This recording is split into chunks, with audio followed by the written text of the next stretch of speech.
সকল প্রশংসার মালিককে, সকল ক্ষমতার উৎসকে।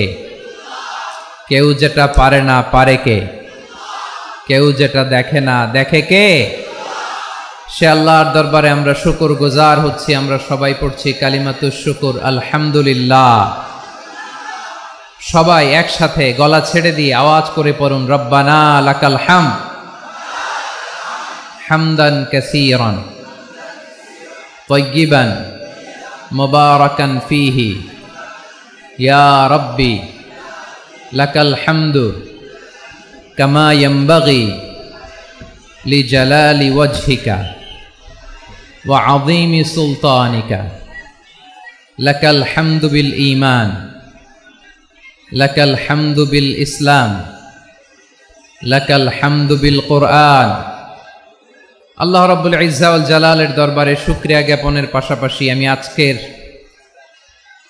এই প্রোগ্রামের অর্গানাইজিং কমিটিকে অন্তরের অন্তঃস্থল থেকে ধন্যবাদ জানাতে চাই যে আদ-দ্বীন ফাউন্ডেশন অথরিটি তারা 3 দিন ব্যাপী যশোরের পুলের হাটে এরকম চমৎকার গোছানো ওয়েল অর্গানাইজড একটা তাফসীরুল কোরআনের প্রোগ্রামের আয়োজন করেছে। আমি আল্লাহর শুকরিয়া জ্ঞাপনের পাশাপাশি তাদেরকে আমার অন্তরের অন্তঃস্থল থেকে শুকরিয়া, ধন্যবাদ এবং মোবারকবাদ জানাতে চাই। প্রিয় ভাইয়েরা, আমি জানি যশোরের মানুষ খুবই well civilised, they know manners.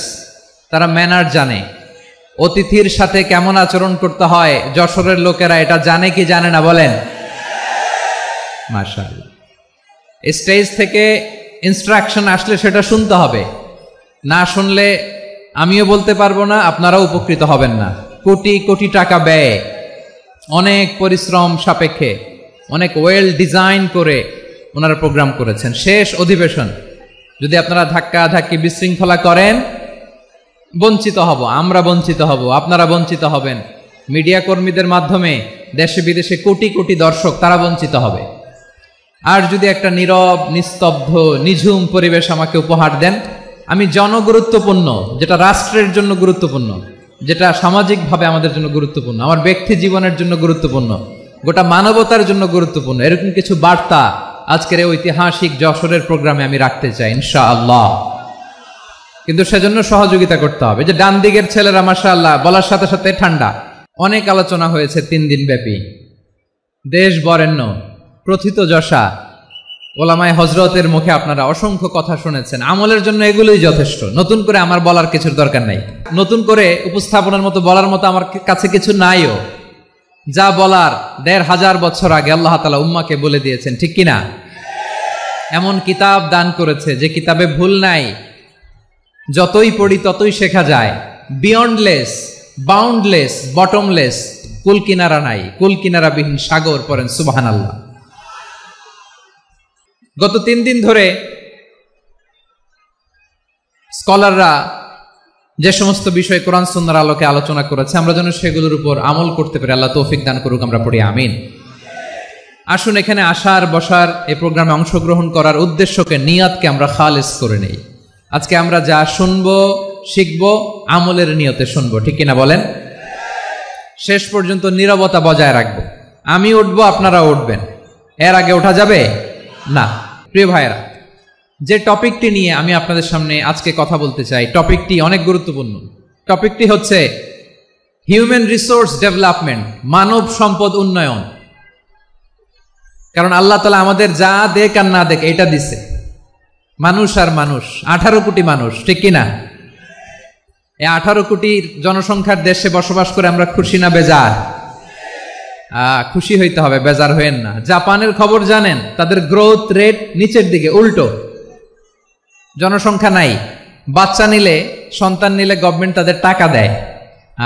আমাদেরকে আল্লাহ তাআলা দয়া করে, মায়া করে এই সম্পদটা দিয়েছেন। এই মানব সম্পদকে যেন আমরা কাজে লাগাই ইনশাআল্লাহ। পড়েন সবাই। হিউম্যান রিসোর্স ডেভেলপমেন্ট অনেক জনগুরুত্বপূর্ণ বিষয়, খুব সেন্সিটিভ বিষয়, বুঝতে হবে। যশোরের স্মার্ট ছেলেরা, এই যে আমি যাদেরকে দেখতে পাচ্ছি, all are the Gen Z of Jashore. যারা জেন জি, ওরা স্মার্ট, ওরা ইশারা ইঙ্গিতে কাজ করে। এই যে পুরো গদি উল্টায় দিছে, ঠিক কিনা? 24-এর ছাত্র নাগরিক অভ্যুত্থান আমাদের দেখিয়ে দিচ্ছে কিভাবে চোখের ইশারায় গদি উল্টে দিতে হয়। তো এই জেনজিদের নিয়ে বসেছি, ওরা তো স্মার্ট, ওরা ডিস্টার্ব করবে না। মেহরবানি করে আমার সাথে কানেক্ট করো, 1 to 1, brain to brain, eye to eye, eye contact করো আমার সাথে, তাকাও, কষ্ট হলো আমার দিকে তাকাও, আওয়াজ করা যাবে না, আমার দিকে তাকাও। প্রিয় ভাইয়েরা, হিউম্যান রিসোর্স ডেভেলপমেন্টের ব্যাপারে কিছু কথা বলবো। এই যে আমাদের বিশাল জনসংখ্যা, এই জনসংখ্যাকে কি করে জনসম্পদে রূপান্তরিত করা যায় এ ব্যাপারে কথা বলবো। আমি সূরাতু বনী ইসরাইলের 70 নম্বর আয়াত তেলাওয়াত করেছি। এই আয়াতের আলোকে কিছু কথা আমি আপনাদের সামনে বলবো। আল্লাহ তাআলা ইরশাদ করছেন, ওয়ালাকাদ কাররামনা বনী আদম ওয়া হামালনাহুম ফিল বাররি ওয়াল বাহরি ওয়া রাযাকনাহুম মিনাত তাইয়্যিবাত ওয়া ফাদ্দালনাহুম আলা কাসীরিম মিম্মান খালাকনা তাফদীলা। পড়েন আল্লাহু আকবার। রব্বুল আলামিন বলেন, ওয়ালাকাদ কাররামনা বনী আদম, আমি বনী আদমকে সম্মানিত করেছি, বনী আদমকে মর্যাদা দিয়েছি। ওয়া হামালনাহুম ফিল বাররি ওয়াল বাহর, বনী আদমকে জলে স্থলে, স্থলে এবং সমুদ্রে চলাচলের বাহন দিয়েছি। ওয়া রাযাকনাহুম মিনাত তাইয়্যিবাত, তাদেরকে পবিত্র রিজিকের বন্দোবস্ত করেছি। ওয়া ফাদ্দালনাহুম আলা কাসীরিম মিম্মান খালাকনা তাফদীলা, আর আমি আল্লাহ যাদেরকে সৃষ্টি করেছি তাদের মধ্য থেকে বনী আদমকে আমি শ্রেষ্ঠ বানিয়েছি। আমরা শ্রেষ্ঠ, আমরা আশরাফুল মাখলুকাত। আমরা কি এই যে এমনি চিল্লাচিল্লি করে জিজ্ঞেস করলে বলে না, আমরা আশরাফুল মাখলুকাত। আমরা কি শ্রেষ্ঠ, সবার চেয়ে সেরা। আমাদের মতো করে আল্লাহ কাউকে বানায় নাই।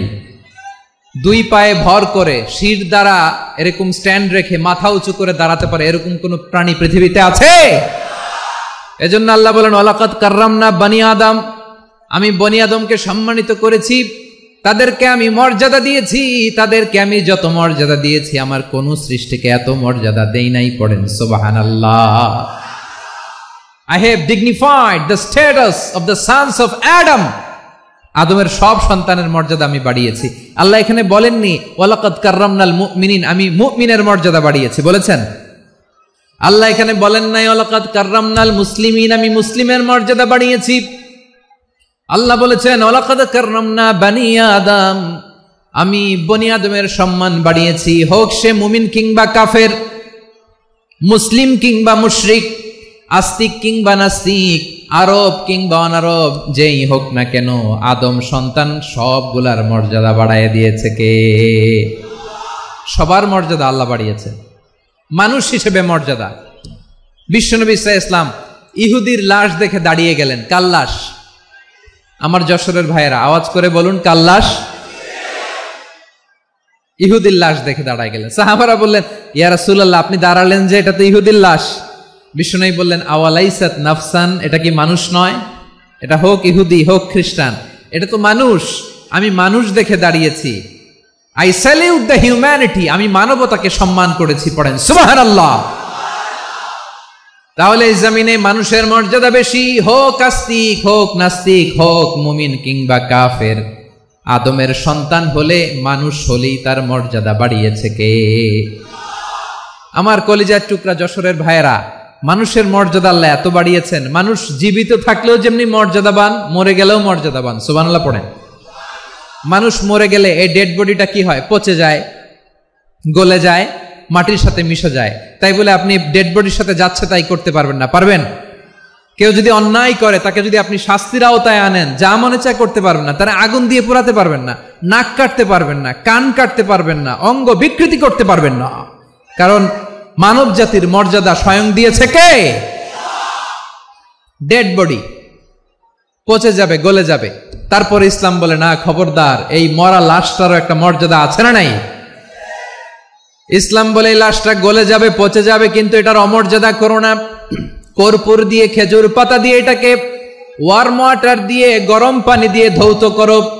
সাদা শুভ্র ধবধবে কাপড় দিয়ে লাশটাকে তুমি কাভার করো।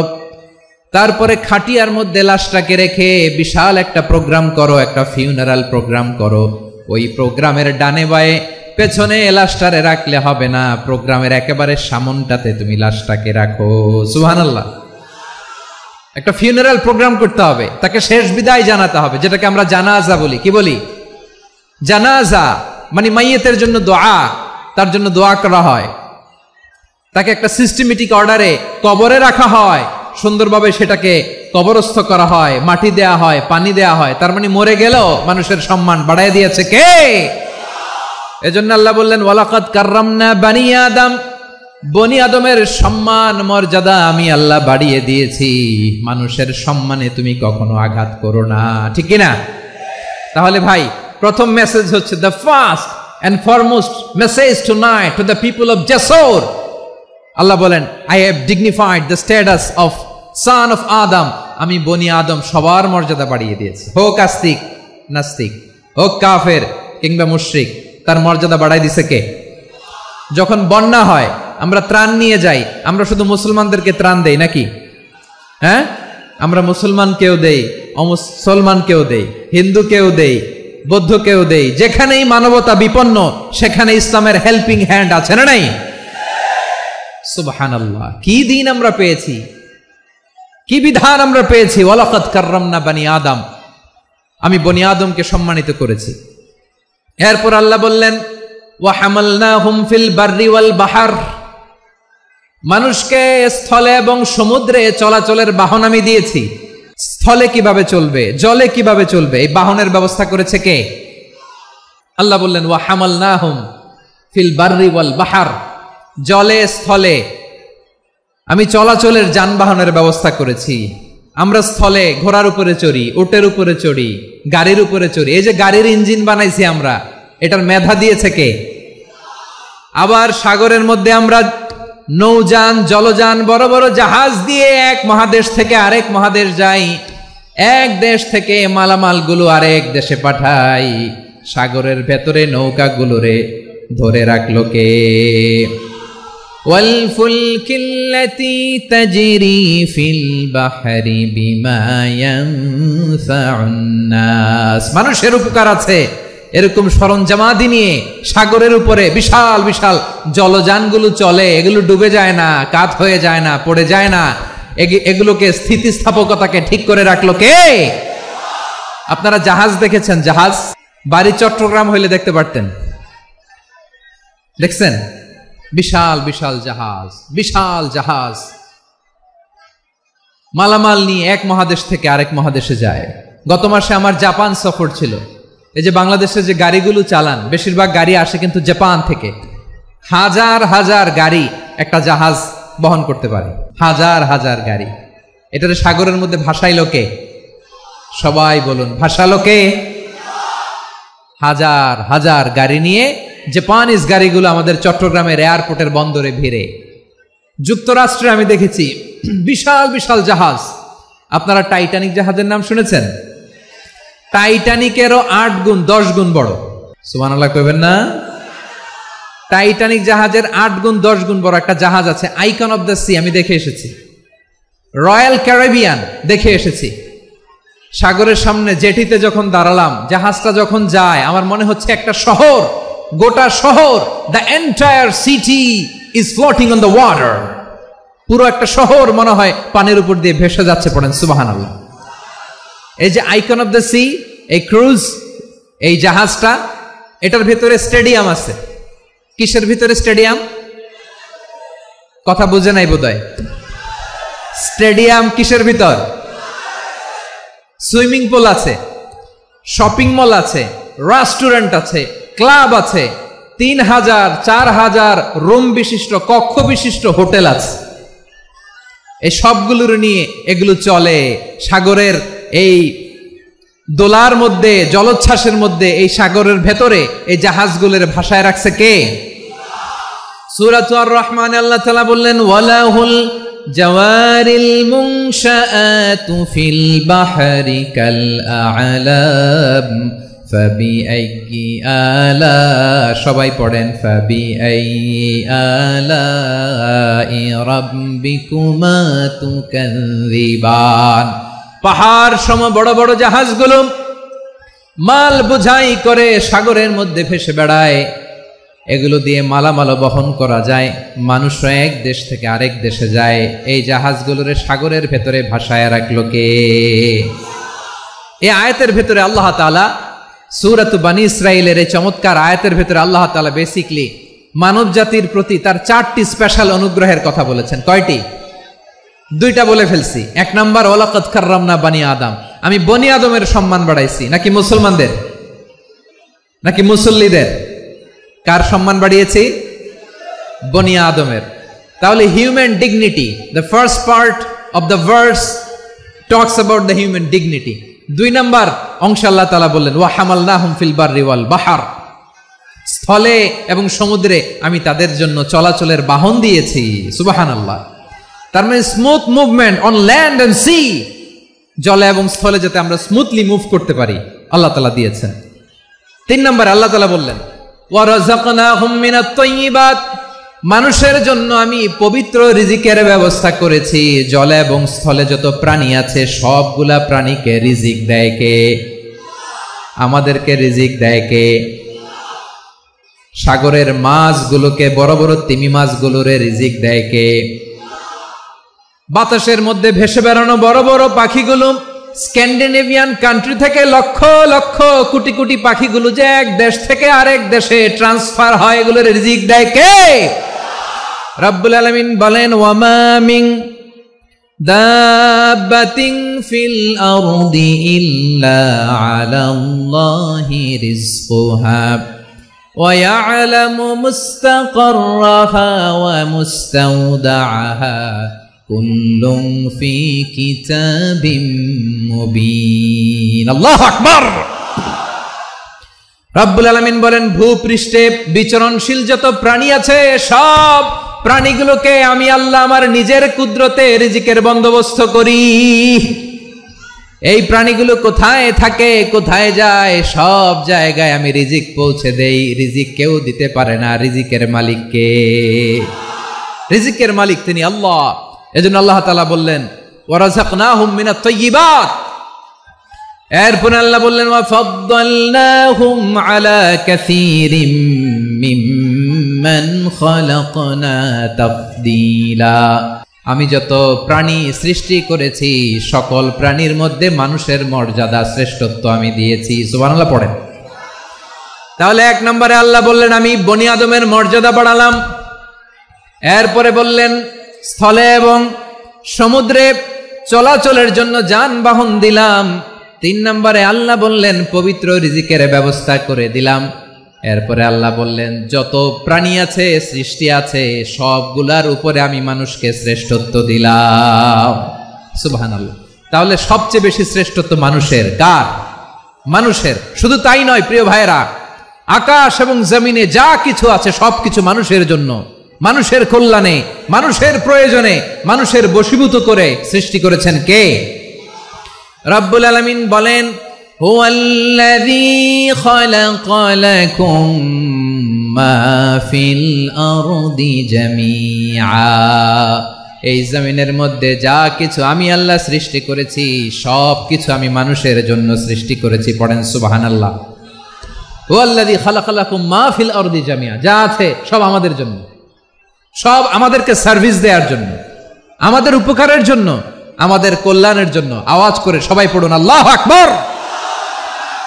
অন্য আয়াতে আল্লাহ বললেন ওয়াসাখখারা লাকুম মা ফিস সামাওয়াতি ওয়া মা ফিল আরদি জামিআম মিন ইন্না ফি যালিকা লাআয়াতিন লিকাউমিন ইয়াতাফাক্কারুন।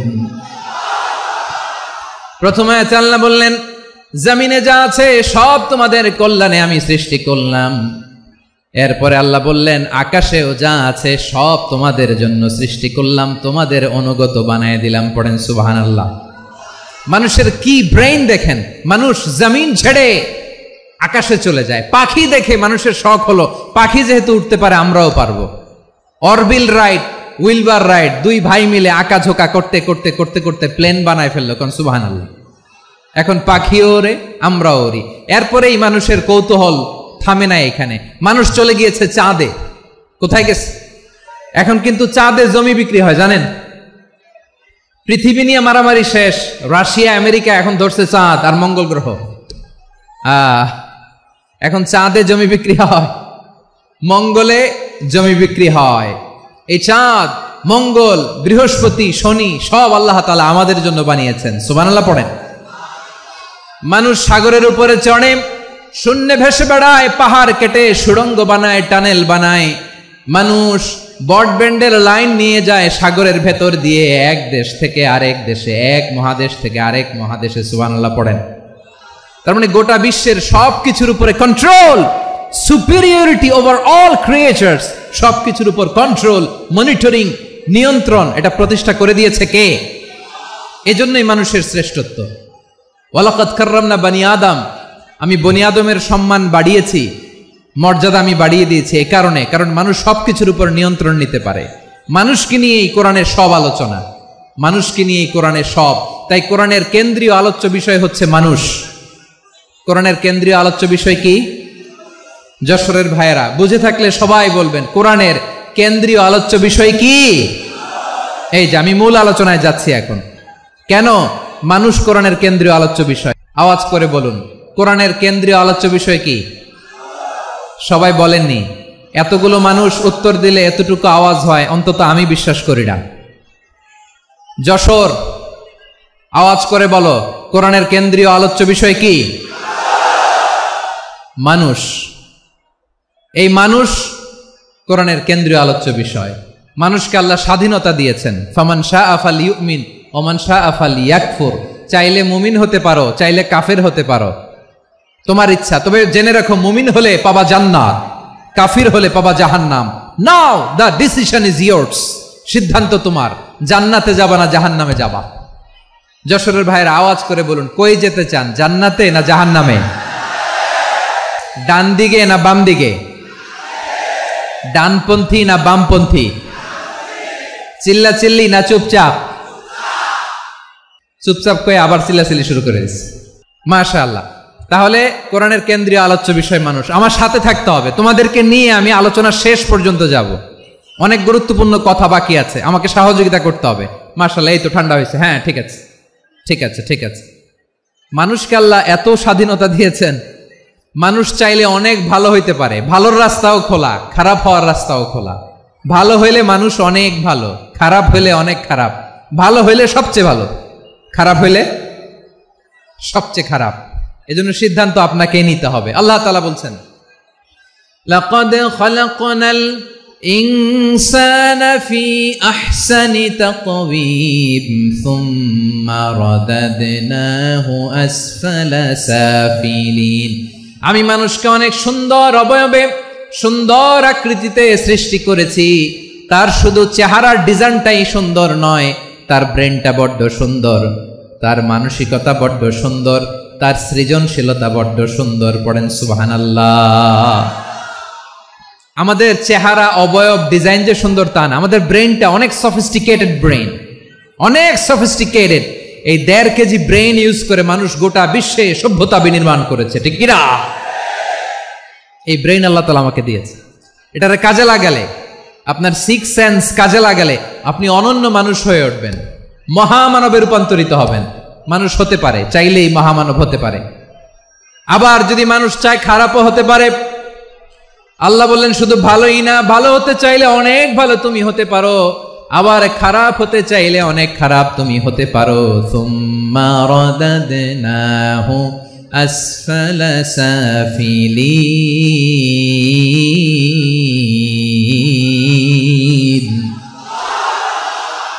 খারাপ হলে একেবারে খারাপ হতে পারো, নিকৃষ্ট হলে একেবারে নিকৃষ্ট হতে পারো, ভালো হলেও ভালো হতে পারো। কোন সুবহানাল্লাহ। এবার আওয়াজ করে বলুন, ভালো হতে চাই না খারাপ? শ্রেষ্ঠ না নিকৃষ্ট? মানুষ ভালো হলে মানুষ ফেরেশতার চেয়েও ভালো। মানুষ খারাপ হলে সে পশুর চেয়েও খারাপ। কথা ঠিক কিনা বলেন?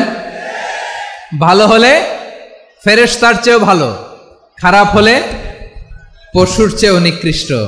তার মানে শ্রেষ্ঠত্বে মানুষ, শ্রেষ্ঠত্বে ফেরেশতাকে হার মানায়, আর অধপতনে শ্রেষ্ঠত্বে ফেরেশতাকে ছাড়িয়ে যায়, আর অধপতনে পশুকেও হার মানায়।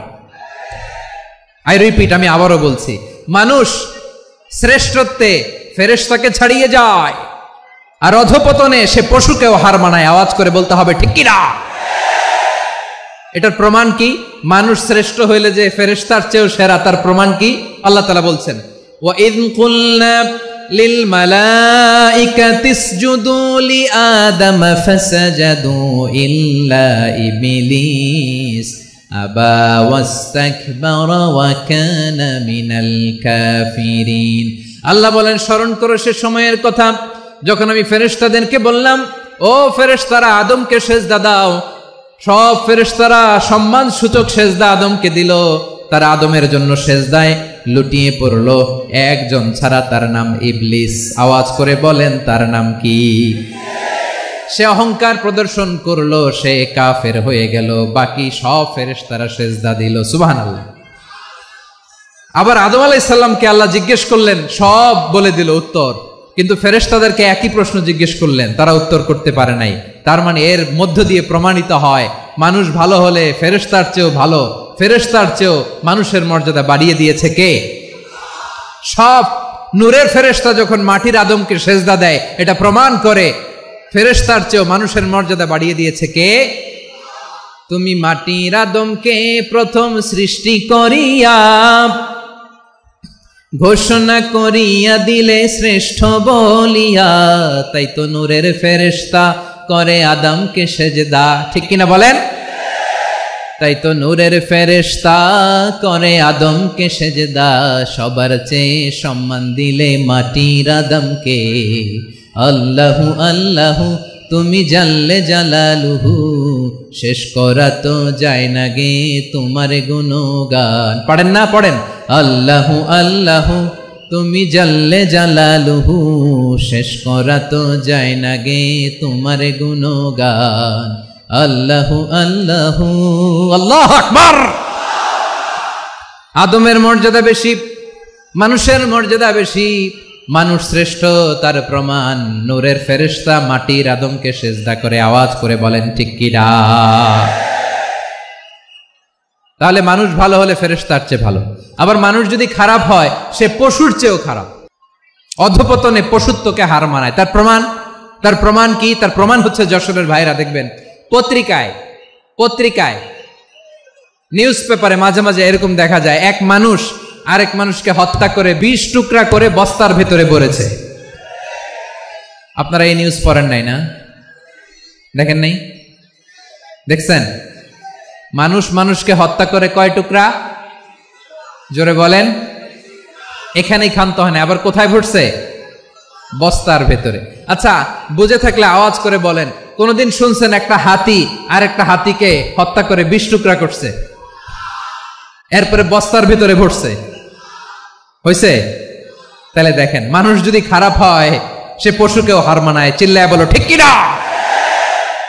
এমনও দুশ্চরিত্র মানুষ আছে যার নজর থেকে 6 মাসের ছোট্ট মেয়ে থেকে শুরু করে 80 বছরের বৃদ্ধারাও নিরাপদ নয়। পশুকেও হার মানায়। মানুষের ঘর জ্বালিয়ে পুড়ে মেসাকার করে দেয়, জনপদের পর জনপদ জ্বালায় দেয়, এরকম আছে না নাই? এরা মানুষ? আওয়াজ করে বলেন, এরা মানুষ না। প্রিয় ভাইয়েরা, চোখ কান নাক মুখ থাকলেই মানুষ না। যা সামনে দেখেন এগুলো সব মানুষ না, এগুলো জনসংখ্যা। এগুলো কি? সবাই বলুন, এগুলো কি? বাড়ছে জনসংখ্যা, কমছে মানুষ। বাড়ছে জনসংখ্যা, কমছে। এই দুনিয়া এখন তো আর সেই দুনিয়া নাই, মানুষ নামের মানুষ আছে দুনিয়া বোঝাই,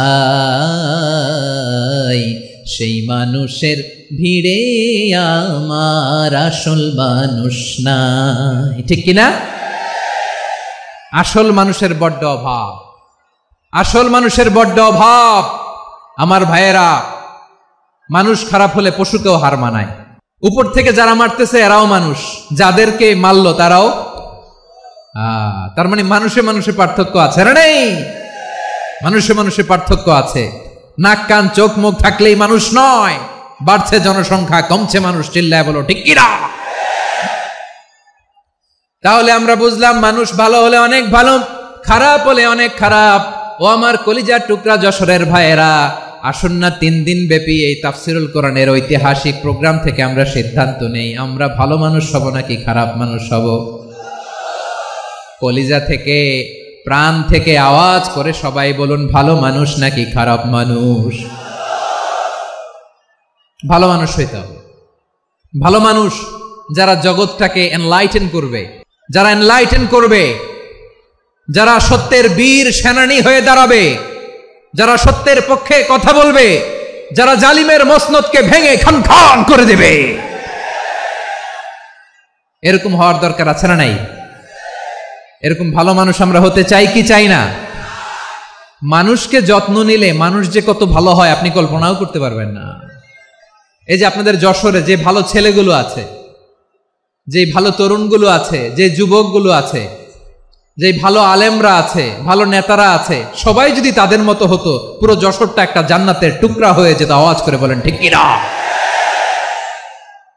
মানুষকে নার্চারিং করলে, মানুষকে পলিশ করলে, মানুষকে গ্রুমিং করলে, মানুষকে সঠিক তারবিয়া দিলে মানুষ অনন্য হয়ে ওঠে। প্রতিটি মানুষ অনন্য। আমি অনন্য, আপনি অনন্য, আমরা সবাই অনন্য। সুবহানাল্লাহ বলেন। মানুষকে আল্লাহ তাআলা দিয়েছেন অসীম ক্ষমতা, অসীম ক্ষমতা। সুবহানাল্লাহ। একটা মানুষ পারে না এমন কিছু নাই, একটা মানুষ পারে না এমন কিছু নাই। বিশ্বাস করতে হবে, মানুষ যা কল্পনা করতে পারে ওইটা মানুষ করে দেখাতে পারে। আমার দিকে তাকাও, মানুষ মানুষ যা কল্পনা করতে পারে সেটা মানুষ করে দেখাতে পারে। তুমি তোমার কল্পনার রাজ্যকে সাজাও, তোমাকে হারাতে পারে এমন কোন শক্তি আল্লাহর জমিনে নাই। তোমার কি শক্তি, কি সম্ভাবনা তুমি জানোই না মিয়া। তুমি এদিকে তাকাও কেন? তোমার রাস্তা তো ওই দূরে, তোমার টেনে কোথায় নিয়ে যাবে তুমি কিছুই জানো না। প্ল্যান বিগ, ড্রিম বিগ, কল্পনার শক্তিকে বড় করো। মানুষ যা কল্পনা করতে পারে মানুষ তা করে দেখাতে পারে। মানুষের কাছে অসাধ্য কিছু নাই, মৃত্যু ছাড়া, এক্সেপ্ট ডেথ। মৃত্যু ছাড়া মানুষ সবকিছুকে জয় করতে পারে। মৃত্যু ছাড়া যে কোনো অসাধ্যকে সাধন করার ক্ষমতা মানুষকে দিয়ে দিয়েছে কে? হারার জন্য তোমার জন্মই হয় নাই, তোমার জন্ম হয়েছে জিতার জন্য, বিজয়ের জন্য তোমার জন্ম। মানুষের শুরুটাই হয় বিজয় দিয়ে। যশোর, আওয়াজ করে বলো, মানুষের শুরু হয় কি দিয়ে? আমরা যখন আমার পিতার পৃষ্ঠদেশে ছিলাম, পিতার পৃষ্ঠদেশ থেকে শুক্রাণু যখন মায়ের গর্ভদেশে যেয়ে পড়ে, কতটা শুক্রাণু ভ্রমণ শুরু করে জানো? 20 কোটি শুক্রাণু। একবার সিমেন আউট হলে সেখানে 20 কোটি শুক্রাণু থাকে, ভ্রমণ শুরু করে। ওই 20 কোটি শুক্রাণুর মধ্যে থেকে তুমি আমি আজকে এক বিকশিত শুক্রাণু মানব রূপে পৃথিবীতে এসেছি। সুবহানাল্লাহ। ওই 20 কোটি শুক্রাণুর প্রতিযোগিতায় সবাইরে পেছনে ফেলে সেদিন আমি সফল হয়েছিলাম, সেদিন আমি বিজয়ী হয়েছিলাম। সেদিন আমি এত ছোট ছিলাম, মাইক্রোস্কোপ দিয়েও আমার অস্তিত্ব টের পাওয়া যায় না। আমি এত তুচ্ছ ছিলাম, নগণ্য ছিলাম। আমার কান ছিল না, আমার চোখ ছিল না, আমার হাত ছিল না, আমার জন্য রিকমেন্ডেশন করার মতো মামু ছিল না, খালা ছিল না, কেউ ছিল না। তারপরেও ওই প্রতিযোগিতায়, ওই কম্পিটিশনে যখন আমারে কেউ হারাতে পারে নাই, আল্লাহর জমিনেও আমারে কেউ হারাতে পারে না। হারার জন্য তোমার জন্মই হয় নাই, তুমি আসছই জিতার জন্য। সুবহানাল্লাহ। বিশ্বনবী বলেন, আন্নাসু মাআদিন কামাআদিনি যাহাবি ওয়াল ফিদ্দা খিয়ারুহুম ফিল জাহিলিয়াতি খিয়ারুহুম ফিল ইসলাম। Peoples are like mines of gold and silver. সোনার খনি, রূপার খনি, এর চেয়েও বড় খনি হচ্ছে এই মানব সম্পদের খনি। আওয়াজ করে বলেন আল্লাহু আকবার। আল্লাহ তাআলা এই সম্পদ আমাদেরকে দিয়েছে। বিশ্বনবী বলেন, মানুষ হচ্ছে খনির মতো, খিয়ারুহুম ফিল জাহিলিয়াতি খিয়ারুহুম ফিল ইসলাম, জাহিলি যুগে যারা সেরা, ইসলামেও তারা সেরা। ইদা ফাকুহু, যদি তারা বুঝবান হয় তাহলে তাদেরকে সেরা বানায় দিবে কে? তাহলে মানুষের চেয়ে সেরা কেউ হতে পারে? মানুষের চেয়ে অনন্য কেউ হতে পারে? মানুষকে কেউ হারাতে পারে? আওয়াজ করে বলো, তোমাকে কেউ হারাতে পারবে? এই সাহস জাগছে আজকের আলোচনা থেকে। আমি তুমি অনন্য, আমাকে তোমাকে হারায় দেওয়া এত সহজ না, ঠিক কিনা? একটা কথা জীবনের সাথে সেট করে নিতে হবে, আমি জিতি নয় শিখি, আমি কখনো হারি না। জীবনের সাথে সেট করে নাও, জেনজি অফ জেসর, আমি কখনো হারি না, আমি হয় জিতি নয় শিখি। চিল্লায় বলো ঠিক কিনা? আমি কখনো হারি না, আমার হারানো এত সোজা না। কি সাহস জাগছে? বুকে সাহস জাগছে? তাকবীর পড়ো, লিল্লাহে তাকবীর। তাহলে বিশ্বনবী বলেন নাসু মাআদিন, মানুষ হচ্ছে খনি। এই ধাক্কা ধাক্কি আমি জানি এগুলো ভালোবাসার ধাক্কা ধাক্কি, এজন্য আমি সহ্য করে নেই। এগুলো যে ভালোবাসার ধাক্কা ধাক্কি এটা আমরা বুঝি। পৃথিবীর কোন আইন, সিকিউরিটি প্রটোকল দিয়ে এটারে মানানো যাবে না, কারণ এটা তো ভালোবাসা, লাভ। লাভ কোনো আইন কানুন দিয়ে বাধা যায় না, মানানো যায় না, ঠিক কিনা বলো?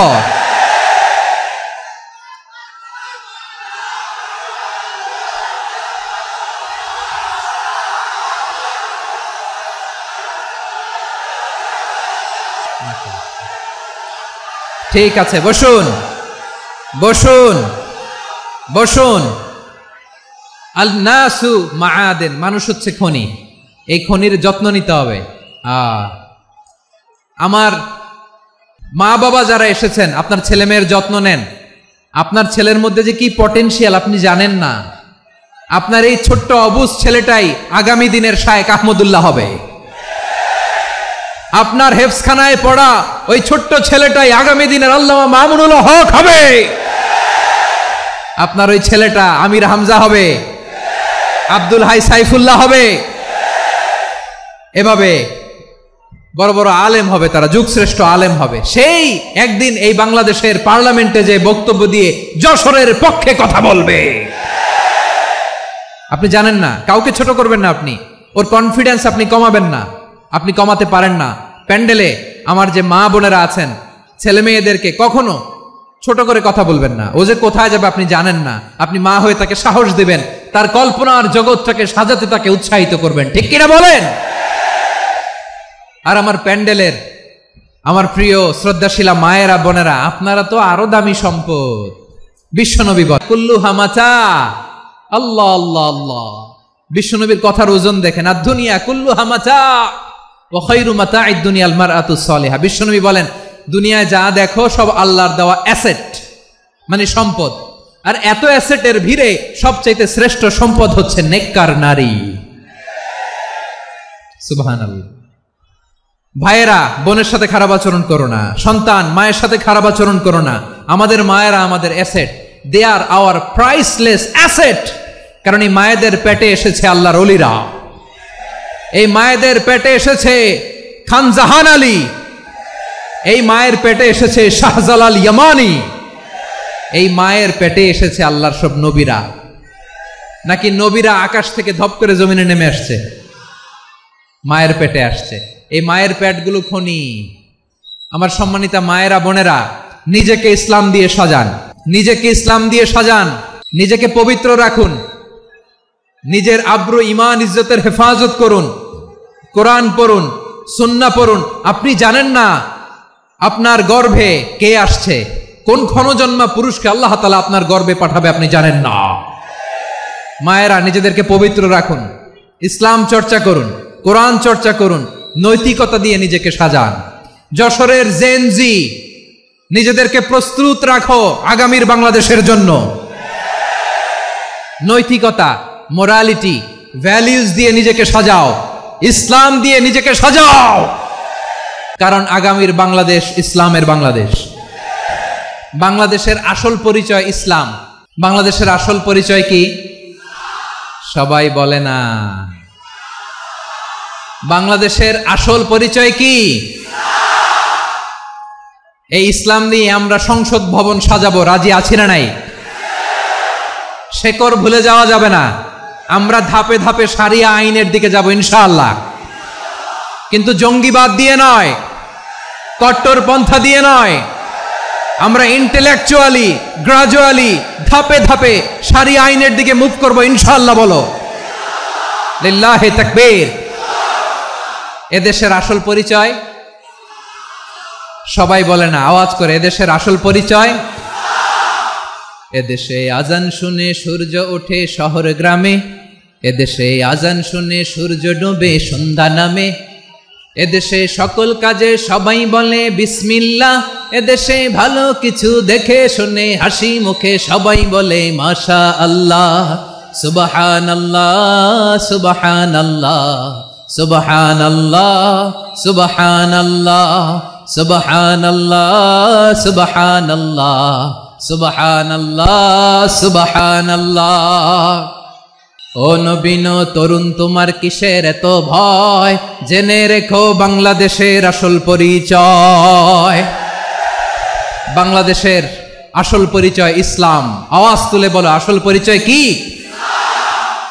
এদেশে পরস্পরে দেখা হলে দেয় সালাম, এদেশে আমজনতার হৃদয় জুড়ে পাক্কালাম, ঠিক কি না? এদেশে বিপদ এলে সর্বজনে সর্বক্ষণে দোয়া পড়ে ইন্না লিল্লাহ সুবহানাল্লাহ সুবহানাল্লাহ সুবহানাল্লাহ সুবহানাল্লাহ।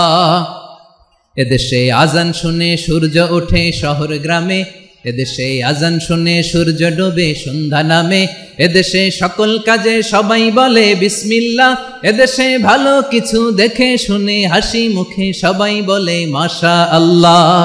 সুবহানাল্লাহ, আওয়াজ করে সুবহানাল্লাহ সুবহানাল্লাহ সুবহানাল্লাহ সুবহানাল্লাহ। সবাই একসাথে সুবহানাল্লাহ সুবহানাল্লাহ সুবহানাল্লাহ সুবহানাল্লাহ। এদেশের আসল পরিচয় কি? আওয়াজ করে বলতে ভয় লাগে। এদেশের আসল পরিচয় কি? ইসলাম দিয়ে আমাদের সংসদ ভবন চলুক, আমরা চাই কি চাই না? বঙ্গভবনে লা ইলাহা ইল্লাল্লাহর পতাকা উড়ুক, আমরা চাই কি চাই না? প্রতিটি জেলা অফিসে, ডিসি অফিসে লা ইলাহার পতাকা ঝুলুক, আমরা চাই কি চাই না? কারা কারা চাই হাত তুলে আল্লাহরে দেখায়।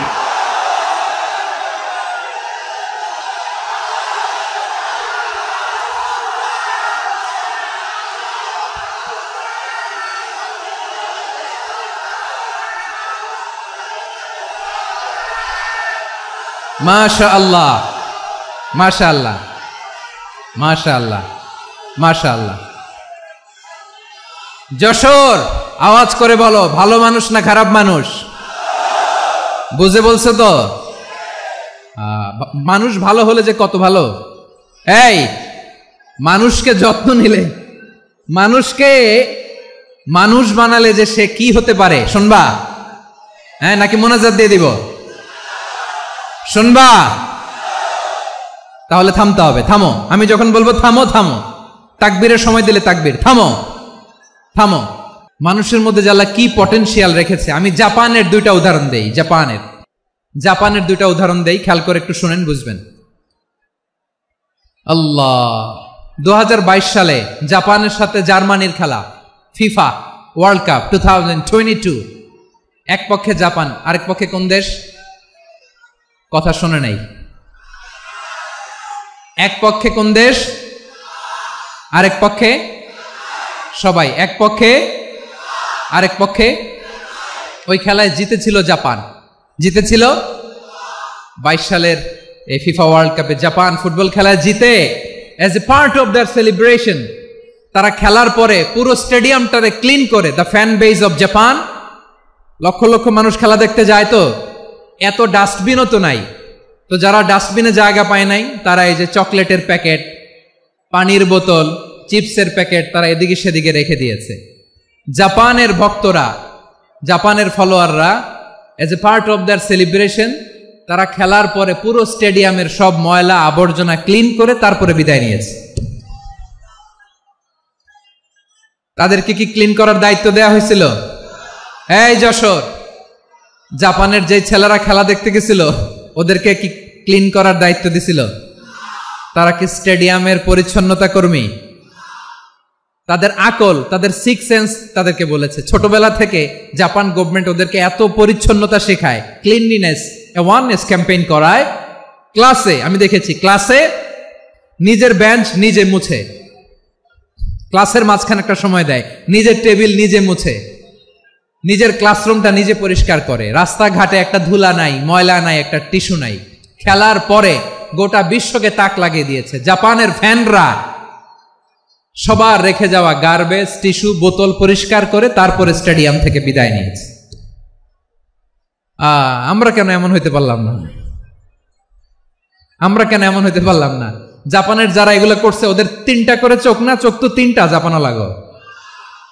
জাপানো লাগো হাত তো 4টা, কান তো 6টা। হ্যাঁ, নাকি আমার মতো 2 হাত 2 কানওয়ালা মানুষ? চোখে দেখলে ওটা মানুষ না। চিন্তা করছেন? তার মানে জাপানিজদেরকে যে গ্রুমিং করে শিখানোর মাধ্যমে পরিচ্ছন্ন বানানো গেছে। ওরা যেমনি মানুষ, আমরাও মানুষ। আমাদের সন্তানদেরকে শেখালে তারাও পারবে। পারবে কিনা? 2 নম্বর উদাহরণ বলি। চট্টগ্রাম ফেনীতে যারা গিয়েছেন, মেঘনা গোমতী ব্রিজ প্রকল্প নাম শুনছেন? মেঘনা একটা ব্রিজ পার হওয়া লাগে। এই মেঘনা গোমতী, এখানে 3টা ব্রিজ, কাঁচপুর সহ এই 3টা ব্রিজের নির্মাণ কাজ, রেনোভেশনের কাজ দেয়া হয়েছিল জাপানের একটা কোম্পানিকে। কাকে? জাপানের কোম্পানি নির্মাণ শেষে 738 কোটি টাকা বেঁচে গেছিল। এটা গভর্নমেন্টের হাতে দিয়ে তারা বিদায় নিয়েছে। কত টাকা? 738 কোটি টাকা। যত প্রাক্কলিত ব্যয় নির্ধারণ করা হয়েছে সব টাকা সরকার, তৎকালীন সরকার 2019-এর সরকার, কারা ছিল তো জানেন? এই 2019-এর সরকার তাদেরকে দিয়েছে। তারা রিনোভেশন নির্মাণ শেষে 738 কোটি টাকা অতিরিক্ত বেঁচে গেছিল। এটা আবার গভর্নমেন্টের হাতে বুঝাই দিয়ে তারা বিদায় নিচ্ছে। আমরা কেন এমন হইতে পারলাম না? জাপানের ওরাও মানুষ, আমরাও মানুষ। তার মানে মানুষে মানুষে পার্থক্য আছে না নাই? আচ্ছা, জাপানের 2টা উদাহরণ দিলাম, এবার আমার দেশের 2টা উদাহরণ দিব না? বাংলাদেশের 2টা উদাহরণ দেয়। 1 নম্বর উদাহরণ, গত সপ্তাহে আপনারা জানেন কক্সবাজার আমার একটা প্রোগ্রাম ছিল, তো হেলিকপ্টারে গিয়েছিলাম। ফেনী জেলা যখন পার হচ্ছি আমি দেখলাম 3টা উইন্ডমিল। উইন্ডমিল চিনেন তো? বিশাল পিলার, 3টা-4টা পাখা থাকে। বায়ু বিদ্যুৎ কেন্দ্র, বাংলাদেশের প্রথম বায়ু বিদ্যুৎ কেন্দ্র এটা। মুহুরী প্রজেক্ট বলে ওটার, সম্ভবত মুহুরী প্রজেক্ট। তো সাগরের বাতাসের ঝাপটায় এটা ঘুরে এনার্জি হয়, ইলেকট্রিসিটি উৎপাদন হয়। তো আমি পাইলটকে বললাম, ভাই এগুলো থেকে কেমন ইলেকট্রিসিটি উৎপাদন হয়? কয়, হুজুর একটু হয় না, কিছুই হয় না। কিছুই হয় না মানে? বলে, হুজুর বাংলাদেশে যত উইন্ডমিল আছে এটার পাখা একটাও ঘুরে না। আল্লাহ, বলেন কি? তাহলে এই যে কোটি কোটি টাকা ব্যয় করে যে উইন্ডমিল, কয় হুজুর ভিতরে ফিটফাট, উপরে ফিটফাট, ভিতরে সদরঘাট। তার মানে কোটি কোটি টাকা দিয়ে এই উইন্ডমিল বানায়, এখানে কিছু নাই। দুর্নীতির আড্ডাখানা, আখড়াখানা বাংলাদেশ, ঠিক কিনা বলেন? আয় রে, জাপানিজরাও মানুষ, আমরাও মানুষ। আমার এক নিকটাত্মীয় সরকারি চাকরিজীবী, উনি আমাকে বললেন, বাংলাদেশের আর একটা উদাহরণ দেখি। উনি আমাকে বললেন যে প্রতি বছর আমাদের অফিসের ফার্নিচার চেঞ্জ করে। আমি বললাম, প্রতি বছর ফার্নিচার চেঞ্জ করে কেন? বলে যে ফার্নিচার নতুন পারচেজ করলেই তো ওইখানে টাকা, নতুন কিনতে পারলেই টাকা, নতুন উন্নয়নের সবক শোনাতে পারলেই টাকা। প্রথম আলোর রিপোর্ট। কি আলো? প্রথম আলোর রিপোর্ট। গত 15 বছরে উন্নয়নের নামে লুটপাট হয়েছে প্রায় 3.25 লাখ কোটি টাকা। কার রিপোর্ট? আমাদের বানানো কথা। প্রথম আলোর রিপোর্ট। গত 15 বছরে কারা ছিল জানেন তো? হ্যাঁ, শুধু ওনাদেরকেই দোষ দিয়ে লাভ নাই। স্বাধীনতার পর থেকে শুধু শাসকের হাত বদল হয়েছে, আমরা কিছু পাই নাই, ঠিক কিনা বলেন? শুধু ওনাদের দোষ দিয়ে কি লাভ? একদল খাইছে, আরেক দল খাওয়ার জন্য রেডি হয়ে আছে। আমরা এরকম চাই না। আমরা চাই স্বাধীন সার্বভৌম বাংলাদেশ। আমরা চাই দুর্নীতিমুক্ত বাংলাদেশ। আমি নিউজটা যে কতবার পড়লাম, এটা কি সম্ভব? 3.25 লাখ কোটি টাকা লুটপাট। মানে লুটপাট করতে করতে এদেশের জনগণকে ফুটপাতে বসায় দিচ্ছে। প্রিয় ভাইয়েরা, তাহলে জাপানের মানুষও মানুষ, আমরাও মানুষ। সিদ্ধান্ত আপনার, কোন মানুষ হবেন, ভালো মানুষ না খারাপ মানুষ? আজকের আলোচনার বিষয় হচ্ছে মানব সম্পদের উন্নয়ন, human resource development. It's a process to increase the capacity of knowledge, skill, capacity of the people of a country. একটা দেশের মানুষের জ্ঞান, তাদের দক্ষতা কি করে বাড়ানো যায়, বাড়িয়ে দেশের উন্নয়ন করানো যায়, এটাই হচ্ছে মানব সম্পদ উন্নয়নের মূল কথা। তাহলে মানব সম্পদ হচ্ছে একটা দেশের সবচাইতে শক্তিশালী পুঁজি। প্রাকৃতিক সম্পদ, খনিজ সম্পদের চেয়েও দামি হচ্ছে মানব সম্পদ। আমার প্রিয় যশোর, প্রাকৃতিক সম্পদ, খনিজ সম্পদের চেয়ে দামি সম্পদ কি সম্পদ? আল্লাহ তাআলা দয়া করে আমাদেরকে এই মানব সম্পদ দিয়েছেন। আসুন আমাদের এই মানুষগুলোকে আমরা সোনার মানুষ বানাই। রাজি আছেন তো সবাই? রাজি আছেন? মানুষ পারে না এমন কোনো কিছু নাই, চাইলে সব পারে। এজন্য মানুষকে তারবিয়া দিতে হবে, যথাযথভাবে তাদেরকে গড়তে হবে। আসুন আমরা সিরাতের আয়নায় বিশ্বনবীর জীবনী থেকে দেখি তিনি কিভাবে হিউম্যান রিসোর্সকে ম্যানেজ করতেন। যদি আপনাদের সময় হয়, দু একটা উদাহরণ দিয়ে আজকে আমি আমার আলোচনার বিদায় নিব। হবে সময় হবে কয়েক মিনিট? হ্যাঁ, শান্ত থাকবেন তো? শান্ত থাকবা? হ্যাঁ, ঠিক আছে। এই ধাক্কার মধ্যে ঢুকছে, এবার মজা বুঝতেছো তো? হ্যাঁ, মানা করছিলাম না? ঠিক আছে, টের পাও। হ্যাঁ, ঠিক আছে। যে আওয়াজ করবে আমি ওকে দেখতেছি, কে কে আওয়াজ করে দেখতেছি। শেষ কথা, শেষের দিকে চলে আসছি। বিষ্ণু ইসলাম কিভাবে হিউম্যান রিসোর্সকে ম্যানেজ করতেন, মজার কথা আছে কয়েকটা, বলে বিদায় নেব। বিশ্বনবী কিভাবে এই মানব সম্পদকে ম্যানেজ করতেন। বিশ্বনবী he was a very good talent hunter, চৌকস ট্যালেন্ট হান্টার ছিল। কার মধ্যে কি ট্যালেন্ট আছে দেখলেই বুঝে ফেলতেন। সুবহানাল্লাহ পড়বেন না? কি নবী আমরা পেয়েছি! He was a very good talent hunter. আমার নবী তিনি চৌকস ট্যালেন্ট হান্টার ছিলেন। কার মধ্যে কি প্রতিভা বের করতেন, ওই প্রতিভাকে ইসলামের কল্যাণে কাজে লাগাতেন। সুবহানাল্লাহ বলেন। যাকে যেই জায়গায় সেট করলে ভালো হবে তাকে ওই জায়গায় সেট করতেন। কয়েকজন সাহাবীর জীবনী শুনাই। আবু মাহজুরা রাদিয়াল্লাহু তাআলা আনহু, মক্কার মুয়াজ্জিন, আগে ছিল মুশরিক, পরে হয়েছে মুমিন। উনি কিভাবে মুমিন হইলেন এই ঘটনাটা একটু আপনাদের শোনাতে চাই। তা আপনাদের তো সময় নাই হাতে। হ্যাঁ, সময় আছে? আবু মাহজুরা রাদিয়াল্লাহু তাআলা আনহু কিভাবে মুসলিম হলেন, আওয়াজ করে শুনেন। হুনাইনের যুদ্ধ, ৮ম হিজরি। বিষ্ণু ইসলাম হুনাইনের যুদ্ধ শেষে ফিরতেছেন, পথিমধ্যে বেলাল রাদিয়াল্লাহু তাআলা আনহু। হুনাইনের যুদ্ধে ৮ম হিজরি। কত হিজরি? সবাই বলেন না একটু, কত হিজরি? ৮ম হিজরিতে হুনাইনের যুদ্ধে রাসূল সাল্লাল্লাহু আলাইহি ওয়াসাল্লাম ফিরে আসতেছেন মদিনায়। পথিমধ্যে বেলাল রাদিয়াল্লাহু তাআলা আনহু আজান দিচ্ছেন। কি দিচ্ছেন? তো পাশে ছিল মুশরিকদের একটা পল্লী, কিছু মুশরিক তরুণ, কিছু অমুসলিম কিশোর, তারা আজানকে ব্যঙ্গ করতেছে। আমাদের বাংলায় মুখ ভেঙ্গানো বলে আর কি। বেলাল রাদিয়াল্লাহু তাআলা আনহু আজান দিচ্ছেন, ওই বাচ্চাগুলো মুশরিক, তো ওরা আজানকে ব্যঙ্গ করতেছে, বিকৃতি করে ওরাও আজান দিচ্ছে। উদ্দেশ্য হচ্ছে আজানকে নিয়ে ঠাট্টা করা। উদ্দেশ্য কি? ঠাট্টা করা। ব্যাপারটা মনে কষ্ট পাওয়ার মতো ব্যাপার না? কিন্তু বিশ্বনবী ওইখানে দেখেন কি খুঁজলেন। বিশ্বনবী খেয়াল করলেন অমুসলিম কিশোরদের মধ্য থেকে একটা কিশোরের গলাটা বড় দরাজ গলা, কণ্ঠটা বড় সুন্দর। খেয়াল করে দেখলেন যে কিছু কিশোর বেলালের আজানকে ব্যঙ্গ করে, বিকৃতি করে, কিন্তু একজনের কণ্ঠ দেখতে পাচ্ছেন না এত দূরে, কিন্তু কণ্ঠটা বড় সুন্দর, দরাজ গলা। বিশ্বনবী সাহাবীদেরকে বললেন, ধরো এগুলারে, ধরো। সবগুলারে ধরে বিশ্বনবী সামনে আনা হলো। ওরা হাঁটু গেড়ে বসলো। বিশ্বনবী বললেন, তোমাদের মধ্যে কে যেন ব্যঙ্গ করে আজান দিচ্ছিল, তার গলাটা বড় উঁচু, গলার বেসটা বড় মজবুত, মেলোডিয়াস, সুমধুর কণ্ঠ। কে? আবু মাহজুরা বলে, আমার বন্ধুরা সবাই আমার দিকে আঙ্গুল দেখায়, আমি পড়ে গেছি বিপদে।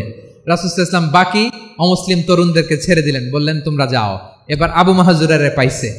আবু মাহজুরার চুলের মধ্যে হাত দিলেন বিশ্বনবী, মাথায় হাত দিয়ে বললেন, এবার আজান দাও দেখি। আবু মাহজুরা বলে, আমি তো আজান দিতে জানি না, কারণ আমি তো বেলালেরটা শুইনা দিছি, আমার তো মুখস্থ নাই, আমি তো আজান দিতে জানি না। বিষ্ণু বললেন, জানো না? তাহলে আসো, আমি তোমারে শিখাই দেই। সুবহানাল্লাহ পড়েন। আবু মাহজুরা হাঁটু গেড়ে বসে বিশ্বনবীর মোবারক হাত আবু মাহজুরার চুলের মধ্যে বিশ্বনবী আজানের মুআল্লিম আবু মাহাজুরাকে বলতেছে, ঠিক আছে তোমারে শিখাই দিচ্ছি, আমি যা যা বলবো আমার সাথে সাথে বলো, পারবা? আবু মাহাজুরা বলে, পারবো। বিশ্বনবী আজান দিচ্ছেন, মাথায় হাত দিয়ে আল্লাহু আকবার, আল্লাহু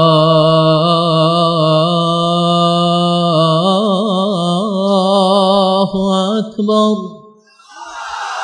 আবু মাহাজুরা এই বাক্যটা পড়লেন।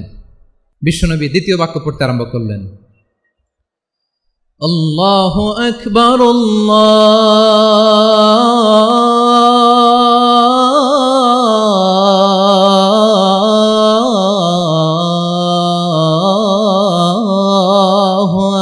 আকবার।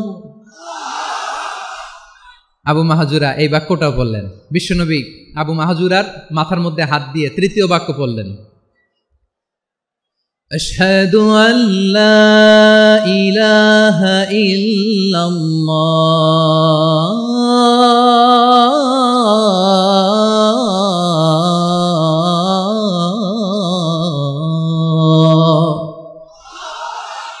আবু মাহাজুরা তৃতীয় বাক্য পড়লেন। বিশ্বনবী একটা বাক্য পরে আবু মাহাজুরা পরে, বিশ্বনবী পরে আবু মাহাজুরা পরে। আবু মাহাজুরা কিন্তু অমুসলিম, মুশরিক। আবু মাহাজুরা বলে, এক একটা বাক্য পড়ি আমার কলিজাটা গলে ঠান্ডা হয়ে যায়। এতদিন মোহাম্মদকে গালি দিতাম, এখন মোহাম্মদ আমার মাথায় যখন হাত রাখছে আমার সারা শরীর ঠান্ডা হয়ে গেছে। বিশ্বনবী আজান শিখাচ্ছেন, একটা একটা বাক্য পড়ে আবু মাহাজুরাও পড়ে, বিশ্বনবী পড়ে আবু মাহাজুরাও পড়ে। পুরো বাক্যগুলো যখন শেষ, আজান শেষ, আবু মাহাজুরাও যখন পুরো আজান পড়লেন, আবু মাহাজুরা বললেন, এতদিন মোহাম্মদের চেহারা দেখলে আমার ঘৃণা লাগতো, আজ থেকে মোহাম্মদের চেহারার চেয়ে প্রিয় চেহারা আমার কাছে নাই।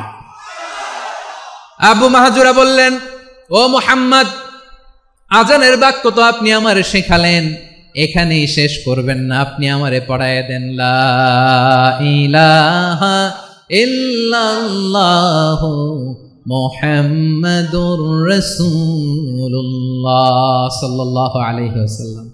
বিশ্বনবীর সাথে দাঁড়িয়ে উনি শাহাদা পড়ে মুসলমান হয়ে গেলেন। এবার আবু মাহাজুরা বলে, ইয়া রাসূলুল্লাহ, ইয়া হাবিবাল্লাহ, আমি মুমিন হয়েছি, মুসলমান হয়েছি, আপনার কাছ থেকে আজান শিখার সৌভাগ্য আমি লাভ করেছি গো নবী। আমার কণ্ঠের বড় তারিফ করেছেন, আপনি আমার আজানকে আপনি পছন্দ করেছেন। একটা জিনিস আপনার কাছে চাই, আপনি আমাকে মক্কার মসজিদুল হারামের মুয়াজ্জিন হিসেবে অ্যাপয়েন্ট করে দে। বিষ্ণু ইসলাম বললেন, যাও আবু মাহজুরা, আমি তোমাকে পৃথিবীর শ্রেষ্ঠতম মসজিদ মক্কার মসজিদুল হারামের মুয়াজ্জিন হিসেবে অ্যাপয়েন্ট করে দিলেন। দেখছেন কিভাবে ট্যালেন্ট হান্টিং করতে হয়, কিভাবে হিউম্যান রিসোর্স মানব সম্পদকে ব্যবহার করতে হয়। আসছিল আজানকে ভেঙাইতে, আসছিল কেন? আজানকে ব্যঙ্গ করার জন্য, বিকৃত করার জন্য। আজানকে বিকৃত করতে যে ইসলামের সবচেয়ে শ্রেষ্ঠ মসজিদের মুয়াজ্জিন হয়ে গেল। পড়েন সুবহানাল্লাহ। হযরত আবু মাহজুরা রাদিয়াল্লাহু তাআলা আনহু ওনার এই সুললিত কণ্ঠ ব্যবহার করে মসজিদুল হারামে এত সুন্দর করে আল্লাহু আকবার বলে আজান দিতেন, মানুষগুলোর, মুসল্লিগুলোর, মক্কাবাসীর হৃদয়কে তিনি বিগলিত করে দিতেন, মানুষের হৃদয়কে ঠান্ডা হয়ে যেত। শুধু এখানেই শেষ না আমার যশোরের ভাইয়েরা। বিশ্বনবী যখন সাইয়েদনা আবু মাহজুরা রাদিয়াল্লাহু তাআলা আনহুকে আজান শিখাচ্ছিলেন, বলেন তো বিশ্বনবীর হাতটা কোথায় ছিল? আবু মাহজুরার মাথার সামনে, এই চুলের উপরে ছিল। আবু মাহজুরা ওই স্মৃতিটাকে ধারণ করবার জন্য, ওই স্মৃতিকে বহন করার জন্য বিশ্বনবীর মোবারক হাত আবু মাহজুরার কপালের চুলের যেই জায়গায় লেগেছে, মৃত্যুর আগের দিন পর্যন্ত আবু মাহজুরা মাথার ওই চুলে কোনোদিন ছুরি আর কামার লাগায় নাই, সেখানে কেচি লাগায় নাই, চুলের মধ্যে খুর লাগায় নাই। আবু মাহজুরা ডান দিকের চুল কাটতো, বাম দিকের চুল কাটতো, পেছনের চুল কাটতো, সামনের চুল কাটতো না। আবু মাহজুরা রাদিয়াল্লাহু তাআলা আনহুর সামনের চুলগুলো বড় হতে হতে যখন এত বড় হয়ে যায়, তিনি চুলগুলো পেঁচিয়ে মাথার মধ্যে রাখতেন, তারপরে তিনি পাগড়ি পরতেন। সবাই জিজ্ঞেস করতো, আবু মাহজুরা, এটা আবার কেমন স্টাইল? দেখতে তোমারে কি বিদঘুটে লাগে, কেমন অড লাগে, কেমন খারাপ দেখা যায়। মক্কায় এমন কোন মানুষ তো দেখি নাই, ডানে চুল কাটে, বায়ে চুল কাটে, পেছনে চুল কাটে, সামনে কাটে না। ওরে আবু মাহজুরা, কেমন দেখা যায় তোমারে, তুমি সামনের চুল কাটো না কেন? আবু মাহজুরা বলে, আমি হাঁটু গেড়ে পেয়ারা নবীর সামনে বসেছিলাম। আমার এই মাথার চুলের মধ্যে মুবারক হাত লাগিয়ে বিশ্বনবী নিজে আমাকে আজানের প্রতিটা বাক্য শিক্ষা দিয়েছেন। বিশ্বনবীর মুবারক হাত, পবিত্র হাত আমার মাথার চুলের যেই জায়গায় লেগেছে, আমি চাই ওই চুলগুলা নিয়ে আমি আমার কবরের ভিতরে যাব। সাইয়েদনা আবু মাহজুরা রাদিয়াল্লাহু তাআলা আনহু ইন্তেকালের আগের পর্যন্ত মাথার সামনের চুলগুলা কাটে নাই। মাথার সামনের চুল তিনি কাটেন নাই। সুবহানাল্লাহি বিহামদি। কেমন ভালোবাসতেন বিশ্বনবী সাহাবীদেরকে, সাহাবারা কেমন ভালোবাসতেন বিশ্বনবীকে। সামনের চুলগুলো বড় হতে হতে এত বড় ছিল, পেঁচিয়ে রেখে পাগড়ি পরতেন, কাটতেন না। নবীর হাত লেগেছিল। সুবহানাল্লাহ পড়েন। তাহলে what is the lesson, moral of the story কি? মোরাল অফ দ্য স্টোরি হচ্ছে, আসছিল আজানকে ব্যঙ্গ করার জন্য, বিকৃত করার জন্য, হয়ে গেল মসজিদুল হারামের মুয়াজ্জিন। দেখেন বিশ্বনবী একটা খারাপ সিচুয়েশনের মধ্যে থেকে কি ভালো জিনিস বের করে আনলেন। আমি যে শুরুতে বলেছি কিভাবে তিনি হিউম্যান রিসোর্সকে ডেভেলপ করেছেন, ম্যানেজ করেছেন।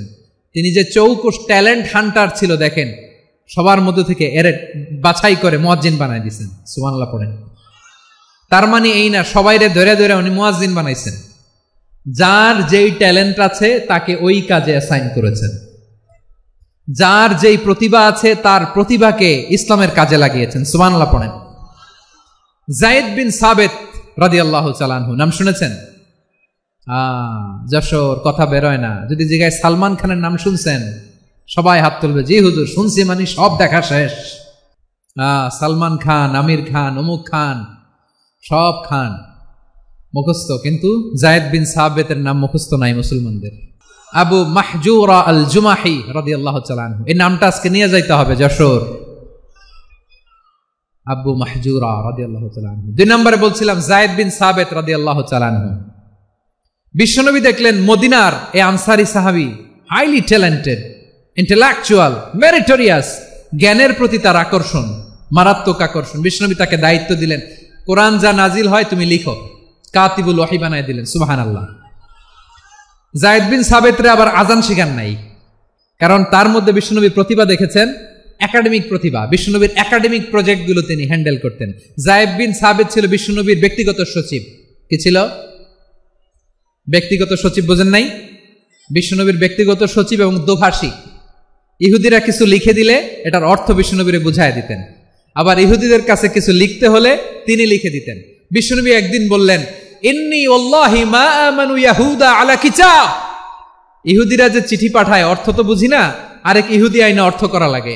আবার ইহুদিদের কাছে কিছু লিখে পাঠাইতে চাইলে আমরা তো লিখতে পারি না, ইহুদিরে দিয়ে লেখা লাগে। ওরা যে পয়রা শোনায় লিখে দেয়, আমি ওদের বিশ্বাস করি না। আমার নিজের একজন লোক দরকার।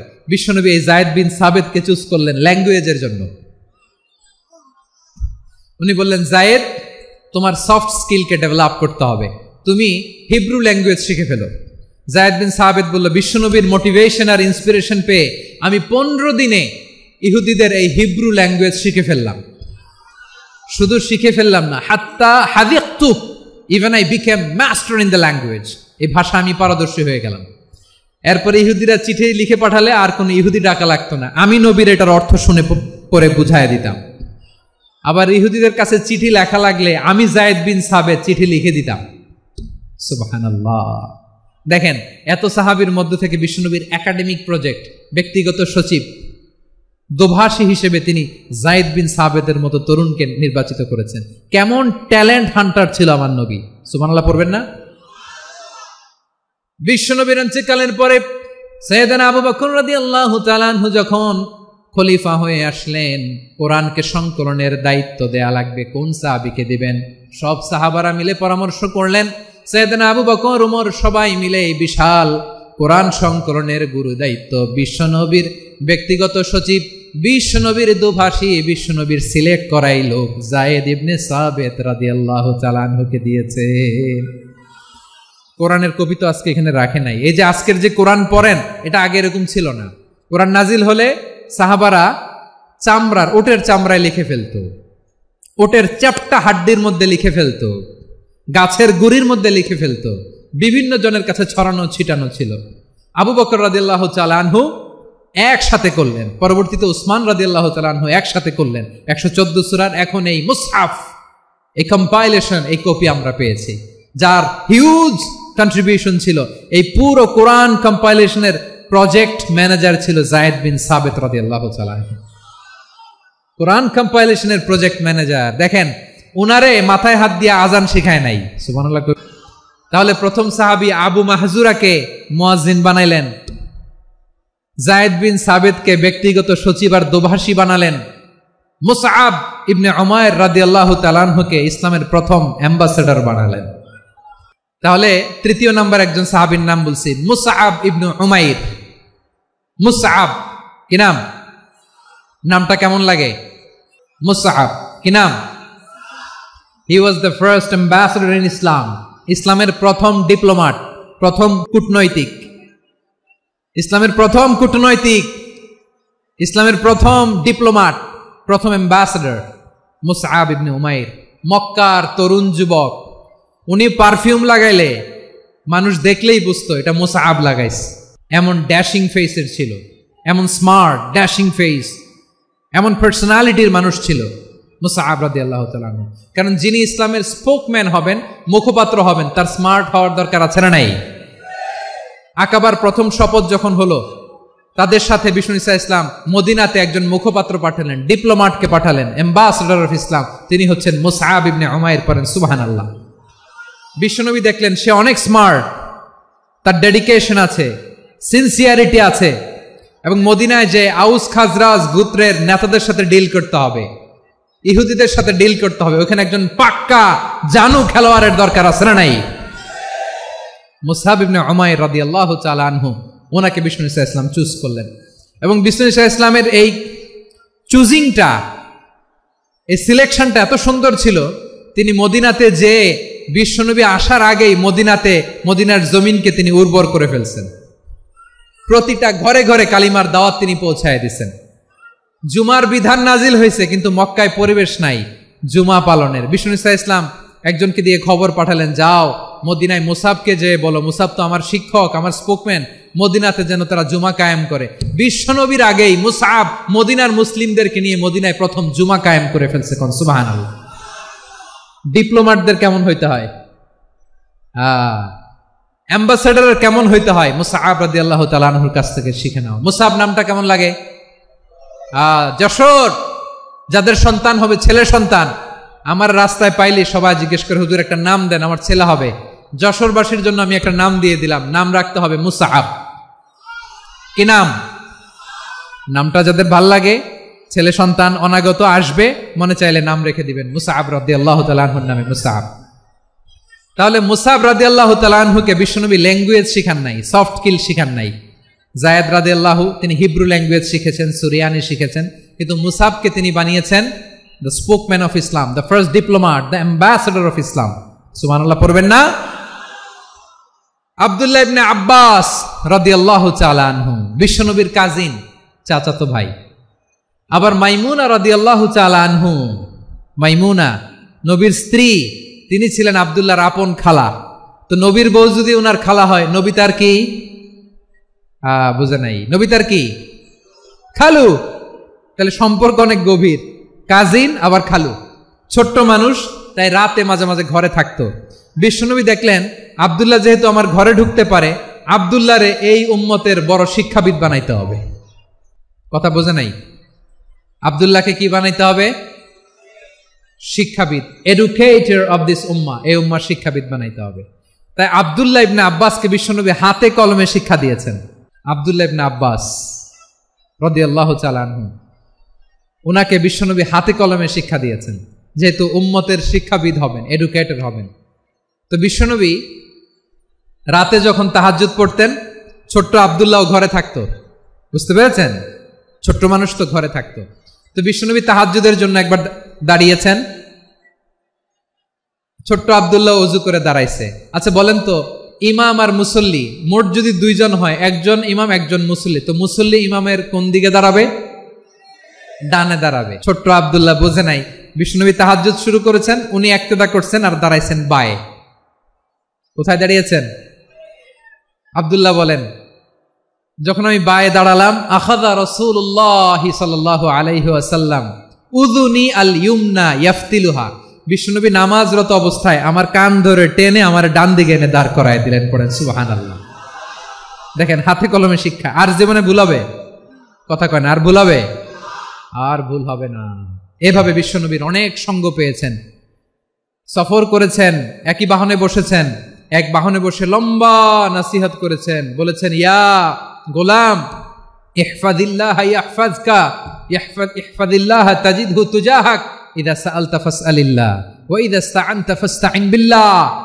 আল্লাহর বিধান মানো, আল্লাহর বিধান রক্ষা করো, আল্লাহ তোমায় রক্ষা করবে। আব্দুল্লাহ, চাইতে হলে আল্লাহর কাছে চাও, সাহায্য চাইতে হলে আল্লাহর কাছে সাহায্য চাও। মনে রাখো, গোটা বিশ্বের সবাই যদি তোমার সাহায্য করতে চায় ততটুকুই করতে পারবে যতটুকু আল্লাহ তোমার নসিবে রেখেছে। গোটা বিশ্ব যদি তোমার বিরুদ্ধে ষড়যন্ত্রে দাঁড়িয়ে যায়, ক্ষতি ততটুকু করতে পারবে যতটুকু তোমার জন্য বরাদ্দ আছে, এর বাইরে কিছু করতে পারবে না। আওয়াজ করে বলেন ঠিক কিনা? এভাবে হাতে কলমে শিখিয়েছেন, বিশ্বনবীর সঙ্গ পেয়েছেন। উনাকে বিষ্ণু ইসলাম শিক্ষাবিদ, এডুকেটর অফ দিস উম্মাহ হিসেবে সিলেক্ট করেছেন, হাতে কলমে শিখিয়েছেন। বিশ্বনবী একবার প্রকৃতির ডাকে সাড়া দিয়ে এসেছেন। এখন কি করতে হবে? নামাজের জন্য অজু করতে হবে। বিশ্বনবী এসেই দেখেন অজুর বদনায় পানি ভরা, খুশি হয়ে গেলেন, বললেন কে রেখেছে পানি? একজন বলল আব্দুল্লাহ রেখেছে। বিশ্বনবী অত্যন্ত খুশি হলেন, খুশি হয়ে একটা দোয়া করলেন, বললেন আল্লাহুম্মা ফাক্কিহু ফিদ্দীন ওয়া আল্লিমহু তা'ওয়ীল। আল্লাহ, তুমি আব্দুল্লাহকে দ্বীনের বুঝ দিও আর কোরআনের তাফসির শিক্ষা দিও। বিশ্বনবীর এই দোয়া এমন লাগছে, উনি রাইসুল মুফাসসিরিন, এই পৃথিবীতে যত মুফাসসির ছিল, যত মুফাসসির আসবে, সকল মুফাসসিরের সম্রাট হিসেবে স্বীকৃত হয়েছেন। আব্দুল্লাহ ইবনে আব্বাস, বিশ্বনবী ওনারে আজান শিখান নাই, বিশ্বনবী ওনারে ল্যাঙ্গুয়েজ শিখান নাই, বিশ্বনবী ওনারে অ্যাম্বাসেডর বানান নাই, হাতে কলমে শিক্ষা দিয়েছেন।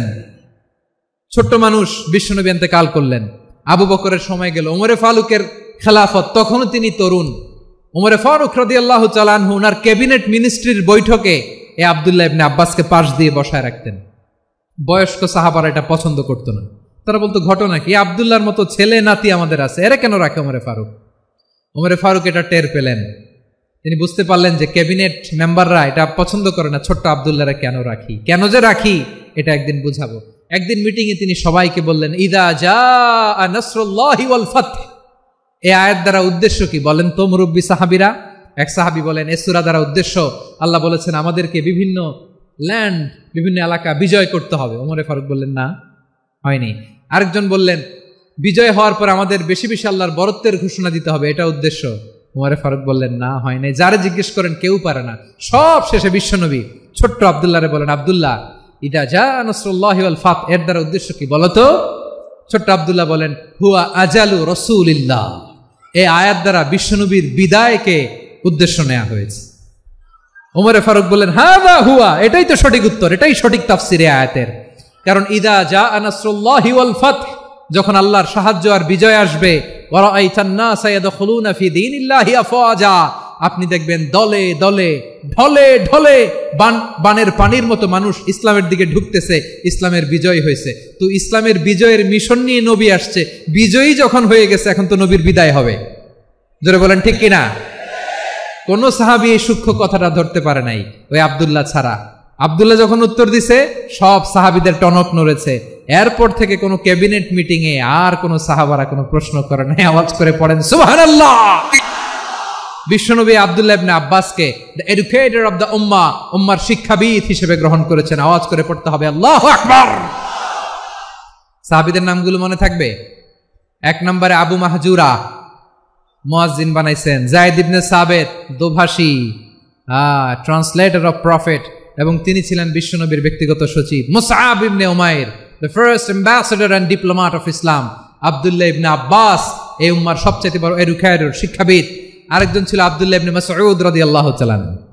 দুই আব্দুল্লাহ, আব্বাস গেল, আরেকজন হচ্ছে মাসউদ। মক্কার তরুণ, ছাগল পালতো মুশরিকের। বিশ্বনবী আর আবু বকর রাদিয়াল্লাহু তাআলা আনহু একবার গেলেন, যে দেখে এই তরুণ দাঁড়ায় আছে। বিশ্বনবী বলেন আমি খুব ক্ষুধার্ত, তোমার কাছে কি দুধ আছে ছাগলের? আব্দুল্লাহ ইবনে মাসউদ বলে আছে। ওয়ালাকিন আনা মু'তামান, যে দুধ আছে এটা আমানতের, আমি দিতে পারবো না। বিশ্বনবী এইটা শুনেই তার টার্গেট করে ফেলছে। দুধ আছে কিন্তু এটা আমার মালিকের, আমি তো দরদ দেখাই আমার মালিকের দুধ, আপনি পথিক, আপনারা দিতে পারি না। বিশ্বনবী টার্গেট করে ফেলছেন, এরে আমার কাজে লাগাইতে হবে। বিশ্বনবী বললেন আচ্ছা ঠিক আছে দুধ দিও না, কিন্তু এমন ছাগি আছে কিনা যেই ছাগির সাথে কোনো ছাগলের মিলন হয় নাই, তার ওলানে দুধও আসে নাই, বাচ্চাও নাই, এরকম ছাগির থেকে যদি আমি দুধ খাই তাহলে তো সমস্যা নাই। বলতেছে এরকম ছাগির থেকে দুধ খাইলে সমস্যা নাই, কারণ এরকম ছাগির ওলান থেকে দুধ আসবেও না। বলতেছে ঠিক আছে এরকম একটা ছাগি নিয়ে আসা হলো। বিশ্বনবী বিসমিল্লাহ বলে ওই ছাগির ওলানে হাত দিলেন। হাত দিতে দেরি, পুরো ওলানটা দুধে ভরে যেতে দেরি হয় না। বিশ্বনবী আর আবু বকর রাদিয়াল্লাহু তাআলা আনহু দহন করে পেট ভরে খেলেন। এই দৃশ্য আব্দুল্লাহ ইবনে মাসউদের হৃদয়ে দাগ কাটলো। এই মুজিজা দেখে তিনি বললেন আশহাদু আল্লা ইলাহা ইল্লাল্লাহ ওয়া আশহাদু আন্না মুহাম্মাদুর রাসূলুল্লাহ। তিনি ষষ্ঠ মুসলিম ছিলেন, 6 নম্বর মুসলমান। ওনাকে টার্গেট করে বিশ্বনবী দেখলেন এমন ইন্টেলেকচুয়াল ব্রেন, উনি সূক্ষ্ম সূক্ষ্ম জিনিস বুঝে বেশি, ফিকহি জ্ঞান ওনার মধ্যে বেশি। বিশ্বনবী ওনাকে কোরআনের জ্ঞান শিক্ষা দিতে লাগলেন। উনি বিশ্বনবী সবার কাছে কোরআন শোনায়, কিন্তু বিশ্বনবী নিজে আব্দুল্লাহ ইবনে মাসউদের কাছ থেকে কোরআন শুনতো। বিশ্বনবী একবার বললেন ইকরা আলাইয়া ইয়া মাসউদ, ইবনে মাসউদ একবার শোনাও তো কোরআন দেখি। আব্দুল্লাহ ইবনে মাসউদ বলে আকরাউ আলাইকা ওয়া আলাইকা উনজিল, নবী আপনার উপর কোরআন নাজিল হয় আর আমি আপনার সামনে কোরআন পড়ব। বিশ্বনবী বললেন ইন্নী উহিব্বু আন আসমাআহু মিন গায়রি, আমি নিজে পড়তে যেমনি ভালোবাসি অন্যে পড়ুক আমি শুনবো, এটাও আমি ভালোবাসি। সূরা নিসা তিনি তেলাওয়াত করে শুনিয়েছেন। এমন সূক্ষ্ম সূক্ষ্ম বিষয় বিশ্বনবী উনাকে ধরিয়ে দিয়েছেন। উনি হয়ে গিয়েছেন আব্দুল্লাহ ইবনে আব্বাস হয়েছেন রাইসুল মুফাসসিরিন, উনি হয়ে গিয়েছেন ফাকিহুল উম্মাহ। ওনার চাইতে বড় ফকি এই পৃথিবী আর দেখবে না, চিল্লায় বলেন সুবহানাল্লাহ। উনি বলতেন ওয়াল্লাহি ওয়াল্লাহি ইল্লাযী লা ইলাহা গায়রু মা উনজিলাত সূরাতুন ইল্লা ওয়া আনা আ'লামু আইনা উনজিলাত ওয়া ফিমা উনজিলাত। বিশ্বনবী এমন ভাবে কোরআনের দার্স আমাকে দিয়েছেন, কোরআনে যত সূরা নাজিল হয়েছে যেখানে নাজিল হোক না কেন আমি জানি এটা কোথায় নাজিল হয়েছে এবং কোন প্রেক্ষাপটে নাজিল হয়েছে। এমন একটা সূরা নাই যে সূরার কোথায় নাজিল হয়েছে আমি মাসুদের জানা নাই, কোন প্রেক্ষাপটে নাজিল হয়েছে আমার জানা নাই। এরকম ঘটবে না, চিল্লায় বলেন আল্লাহু আকবার। এই আব্দুল্লাহ ইবনে মাসউদ রাদিয়াল্লাহু তাআলা আনহু ওমর ফারুকের সময় কুফার চিফ জাস্টিস ছিলেন। কুফা নগরীর চিফ জাস্টিস বুঝেন নাই? বিচারপতি। কি ছিলেন? সবাই বলে নাই কি ছিলেন? বিচারপতি ছিলেন। এবং ওনার যে ফিকহি জ্ঞানের ধারা, এটাই আলকামা, ইব্রাহিম আন-নাখাই, হাম্মাদ ইবনে সুলাইমান হয়ে ইমাম আবু হানিফা পর্যন্ত পৌঁছেছে।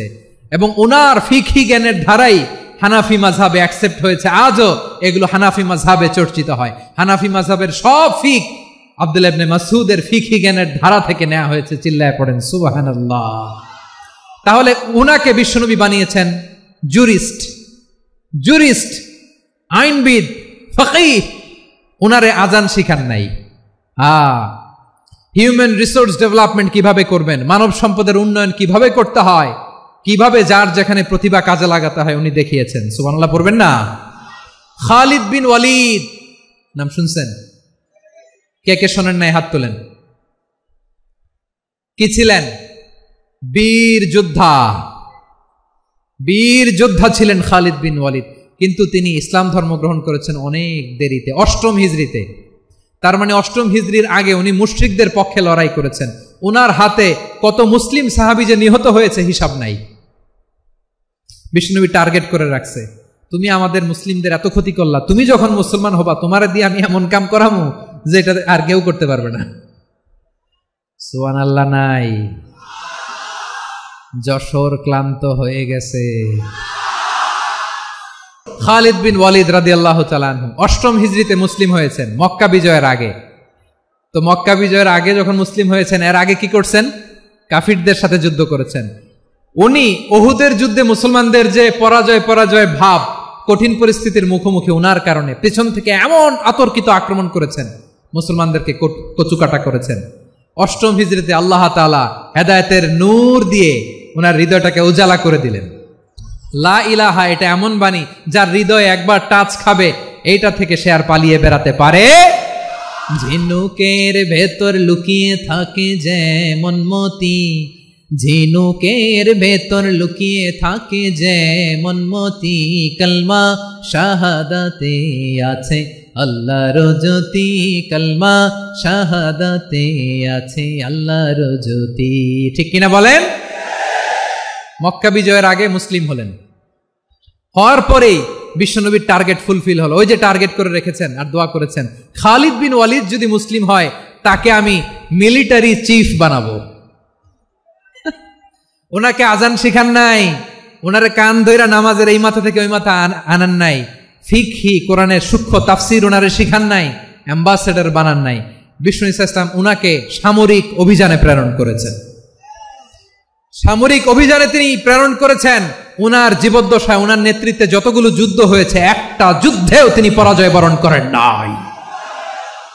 ওমরে ফারুকের সময়কালে তিনি চিফ অফ মুসলিম মিলিটারি মানে মুসলিম সেনাপতি হয়েছেন। যশোর আওয়াজ করো, ঠিক কিনা বলো? সেনাপতি, মুসলিম সেনাপতি। তাহলে কিভাবে হিউম্যান রিসোর্স ব্যবহার করতে হয় গোটা বিশ্ব আমার নবীর কাছ থেকে শিখে নাও। খালিদ বিন ওয়ালিদ, ওনাকে বিশ্বনবী একটা উপাধি দিয়েছেন। উপাধিটা হচ্ছে সাইফুল্লাহিল মাসলুল, আল্লাহর নাঙ্গা তরবারি, আল্লাহর খোলা তরবারি, দ্য ওপেন সোর্ড অফ আল্লাহ। খালিদ বিন ওয়ালিদ মুসলিম সেনাপতি। হাসান বিন সাবেত নাম শুনছেন? দেখি উনি কি ছিল বলেন। রাসূলের সভা কবি, কালচারাল হিজিমনিকে ডিফিট করার জন্য উনি ভালো অস্ত্র চালানো জানতেন না, ওই কাজে উনি যেতেন না। উনার ছিল কাব্য প্রতিভা। কাব্য প্রতিভা, কাফিররা কবিতা দিয়ে নবীকে গালি দিত। বিশ্বনবী বলতেন, ইয়া হাসান আজিব আন রাসূলিল্লাহ, তুমি নবীর হয়ে কাফেরদের এই কথাগুলোর জবাব দাও। বিশ্বনবীর একটা মিম্বার ছিল। বিশ্বনবীর মিম্বারের পাশাপাশি মসজিদে নববীতে এই হাসান বিন সাবেতের জন্য বিশ্বনবী একটা স্পেশাল মিম্বার বানিয়ে দিয়েছেন। এখান থেকে তুমি জবাব দাও। এবং বিশ্বনবী বলেছেন, আল্লাহুম্মা আইয়িদহু বিরূহিল কুদুস, আল্লাহ হাসান আমার পক্ষে জবাব দেয়, তুমি জিব্রাইল মারফত তাকে সাহায্য পাঠাইয়া দিও। রাসূল সাল্লাল্লাহু আলাইহি ইসলামের সভা কবি, the poet of the prophet, নবীর কবি। উনি কবিতা দিয়ে এমন উচ্চাঙ্গের ভাষায় কবিতা দিয়ে তিনি জবাব দিতেন, কাফিরদের গা শিহরে যেত, তাদের হৃদয়ে আগুন ধরে যেত। তাহলে এরকম কবিরও দরকার আছে না নাই? এখন যাকে আল্লাহ দিছে কাব্য প্রতিভা, এরা যদি আপনি যুদ্ধের ময়দানে পাঠান হবে? যারে দিছে সুরেলা গলা, এরা যদি অ্যাম্বাসেডর বানান হবে না। হাসান বিন সাবেত ছিলেন বিষ্ণু ইসলামের কবি। হুযাইফা ইবনুল ইয়ামান বিশ্বনবীর গোয়েন্দা বিভাগের প্রধান। কিসের প্রধান? হুযাইফা ইবনুল ইয়ামান। ওনার ছিল ডিটেকটিভ মাইন্ড, ডিটেকটিভ মাইন্ড, গোয়েন্দা বিভাগের প্রধান। এবং উনি হচ্ছেন সাহিবু সিররি রাসূলিল্লাহ, রাসূল সাল্লাল্লাহু আলাইহি ওয়াসাল্লামের গোপন তথ্যের ধারক বাহক। নবীর যেই কথা কেউ জানে না, সব হুযাইফার পেটের ভিতরে ছিল। সুবহানাল্লাহ পড়েন। মদিনার যত ইহুদিদের একটা লিস্ট ছিল, এই লিস্ট শুধু দুইজন জানতো, বিশ্বনবী আর হুযাইফা। সুবহানাল্লাহ পড়বেন না? তাহলে ওনাকে কোন দায়িত্ব দিছে? কোন বিভাগ? যশোর আওয়াজ করো, কোন বিভাগ? গোয়েন্দা বিভাগের হেড ছিল। খন্দকের যুদ্ধে প্রচন্ড আজকের মতো শৈত্য প্রবাহ, মাটি খনন করতে করতে সাহাবীদের পেটে ক্ষুধা নাই, দাঁড়াইতে পারে না নামাজের জন্য, এত ক্লান্ত, ক্ষুধা, ক্লান্ত, শ্রান্ত। বিশ্বনবী বললেন, কে আছো? এই কঠিন শীত, এই ভয় আর ক্ষুধার মধ্যেও খন্দকের পরীক্ষার টপকে শত্রু শিবিরে যে আমাকে তথ্য দিবা, কে আছো? কারো গায়ে শক্তিই নাই যে দাঁড়াবে, কেউ দাঁড়ায় না। বিশ্বনবী তখন নিজে হুযাইফাকে ডাক দিলেন, হুযাইফা, যে আমাকে আজকে শত্রু শিবিরের তথ্য এনে দিবে, সে জান্নাতে আমার মোরাফাকা, আমার সঙ্গী হবে। হুযাইফা রাদিয়াল্লাহু ইবনুল ইয়ামান জীবনের ঝুঁকি নিয়ে এই ক্ষুধা, শৈত্য প্রবাহ, কোল্ড ওয়েভসকে উপেক্ষা করে পরীক্ষা টপকে শত্রু শিবিরে যে সবার কথাগুলো চুপে চুপে শুনে বিশ্বনবীর দরবারে এসে গোয়েন্দাদের মতো তথ্য সরবরাহ করেছে। বিশ্বনবীর গোয়েন্দা বিভাগের প্রধান হুযাইফা ইবনুল ইয়ামান ইন্টেলিজেন্স বিভাগ চালাতেন। মুনাফিকদের নাম ওনার কাছে ছিল। মুআয ইবনে জাবাল মদিনা রাষ্ট্রের সবচেয়ে সিনিয়র আমলা ছিলেন। আমলাতন্ত্র চিনেন তো? প্রশাসনিক কাজ যারা চালায়, অ্যাডমিনিস্ট্রেশন বুঝেন না? দ্য ডিপার্টমেন্ট অফ অ্যাডমিনিস্ট্রেশন, মদিনার রাষ্ট্রের সিনিয়র আমলা মুআয ইবনে জাবাল, মুতাখাসসিসুন ফিল হালাল ওয়াল হারাম, হালাল হারামের স্পেশালিস্ট ছিলেন। বিশ্বনবী উনাকে ইয়ামানের গভর্নর করে পাঠাইছেন। বলেছেন, ইন্নাকা তা'তি কওমান আহলা কিতাব, এমন গোষ্ঠীর কাছে যাবা এরা ইহুদি নাসারা, আগে শাহাদা পড়লে এরপরে নামাজের দাওয়াত দিও, নামাজ পড়লে যাকাতের দাওয়াত দিও। গভর্নরের অ্যাটিটিউড যেমন থাকে তেমন অ্যাটিটিউড ধরে রেখো। সুবহানাল্লাহ পড়েন। তাহলে মুআয ইবনে জাবালকে দিয়ে বিশ্বনবী কবিতা লেখায় নাই, চিঠি লেখায় নাই, আজান দেওয়ায় নাই। সুবহানাল্লাহ পড়বেন না? সব শেষ সাহাবী বলি আবু হুরায়রা রাদিয়াল্লাহু তাআলা আনহু, নাম শুনছেন? বিড়ালের বাবা। কি করতেন? খালি হাদিস মুখস্থ করতেন। উনি বলতেন, আলজামু রাসূলুল্লাহ আলা মিলই বাতনি, আমার শুধু পেটের ক্ষুধার বন্দোবস্ত হইলে আমি নবীর সঙ্গ ছাড়তাম না। আমার আনসার সাহাবারা ক্ষেত খামারের কাজ করত, আমার মুহাজির সাহাবারা ব্যবসা করত, আর আমি নবীর সাথে সাথে থাকতাম। শুধু সকাল বিকাল দুই বেলা যদি আমার খাবারের বন্দোবস্ত হয়, আমি আর নবীর লক ছাড়ি না। সুবহানাল্লাহ কইবেন না? 5374টা হাদিস তিনি বর্ণনা করেছেন। সবচেয়ে বেশি হাদিস বর্ণনাকারী সাহাবী। হাদিস প্রিজার্ভেশনের কাজে বিশ্বনবী ওনাকে কাজে লাগিয়েছেন। উনি একদিন বলেন, ইয়া রাসূলুল্লাহ আসমাউ মিনকা কাসীরান ফালা আহফাজু, নবী অনেক কথা শুনি আমার মনে থাকে না। বিষ্ণু বললেন, তাই? উবসুত রিদাক, তোমার চাদরটা বিছাও। আবু হুরায়রা বিছালেন, বিশ্বনবী হাত বুলায় দিলেন, এরপরে অনেক হাদিস বর্ণনা করলেন। আবু হুরায়রা বলে, তারপর থেকে বিশ্বনবী যাই বর্ণনা করে আমি শুনি আর একটাও বলি না। এখন সুবহানাল্লাহ। বিশ্বনবী ওনাকে হাদিস প্রিজার্ভেশন, নবীর এই যে লক্ষ্য হাদিস প্রিজার্ভেশনের এই দায়িত্ব দিয়েছেন সাইয়েদনা আবু হুরায়রা রাদিয়াল্লাহু তাআলা আনহুকে। প্রিয় ভাইরা, তাহলে 10 জন সাহাবীর কথা যে বললাম, আপনারা কি খেয়াল করেছেন কত বড় ট্যালেন্ট হান্টার, চৌকস ট্যালেন্ট হান্টার ছিল আমার নবী। এক একজনের এক এক ট্যালেন্ট, এক এক কাজে অ্যাসাইন করেছেন, এক একজনকে এক এক দায়িত্ব দিয়েছেন, এক একজনের প্রতিভাকে এক একভাবে বিকশিত হওয়ার সুযোগ দিয়েছেন। আওয়াজ করে বলেন ঠিক কি না?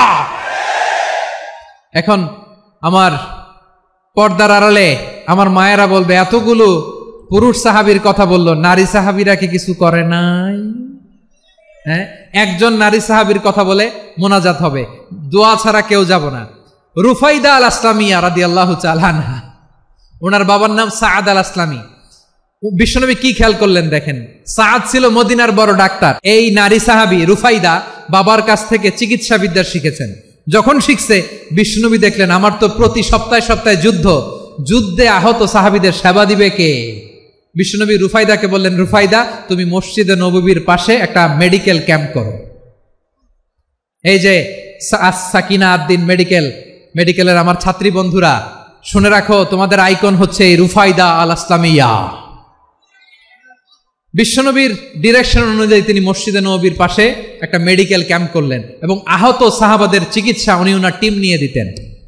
বিশ্বনবীর পরামর্শে উনি আনসারি এবং মুহাজির মহিলা সাহাবীদেরকে নিয়ে একটা স্পেশাল মেডিকেল টিম গঠন করলেন। খায়বার যুদ্ধে 7ম হিজরিতে যখন বিশ্বনবী যায়, উনি ওনার টিম নিয়ে আসলেন, বললেন, ইয়া রাসূলুল্লাহ আমরা তো তলোয়ার চালাতে পারি না, আমরা তো তীর মারতে পারি না, আপনি যদি অনুমতি দেন খায়বার অভিযানে আমি আমার টিম নিয়ে মেডিকেল টিমের সেবাটা সার্ভিসটা দিতে চাই। পড়েন সুবহানাল্লাহ। বিশ্বনবী অনুমতি দিলেন, যোদ্ধা সাহাবীদের সাথে রুফাইদা আল আসলামিয়া উনিও মেডিকেল টিম নিয়ে অগ্রসর হলেন। খায়বারের প্রতিটা আহত ইনজুর্ড সাহাবী যারা ইনজুরির শিকার হয়েছেন সবাই রুফাইদা আল আসলামিয়ার এই মেডিকেল ক্যাম্প থেকে চিকিৎসা সহায়তা পেয়েছেন। সুবহানাল্লাহ পড়েন। দেখেন কিভাবে বিশ্বনবী ট্যালেন্ট বাছাই করতেন। আপনি অবাক হবেন, বাহরাইনের মেডিকেল ইউনিভার্সিটিতে রুফাইদা আল আসলামিয়া মেডিকেল প্রাইজ অ্যাওয়ার্ড প্রতি বছর দেয়া হয়। যদি 8 দিনের এই মেডিকেল, আমার বোনেরা যদি জেনে থাকো জানো, না হলে নতুন করে জানো, সার্চ দিও রুফাইদা আল আসলামিয়া মেডিকেল অ্যাওয়ার্ড বাহরাইনের ইউনিভার্সিটিতে দেয়া হয়। প্রিয় ভাইয়েরা, তাহলে আলোচনার সামারি আমরা করি। বিশ্বনবী যার যেখানে ট্যালেন্ট তাকে ওইখানে কাজে লাগাতেন। আওয়াজ করে বলেন ঠিক কিনা? এবার একটা ইন্টারভিউ হবে, আওয়াজ করে বলেন, আবু মাহজুরাকে বিশ্বনবী কি বানাইছেন? হ্যাঁ, ভুলে গেছেন? সামনের চুলে হাত দিয়ে বিশ্বনবী কি সুন্দর গলায় আজান শিখালেন। মুয়াজ্জিন।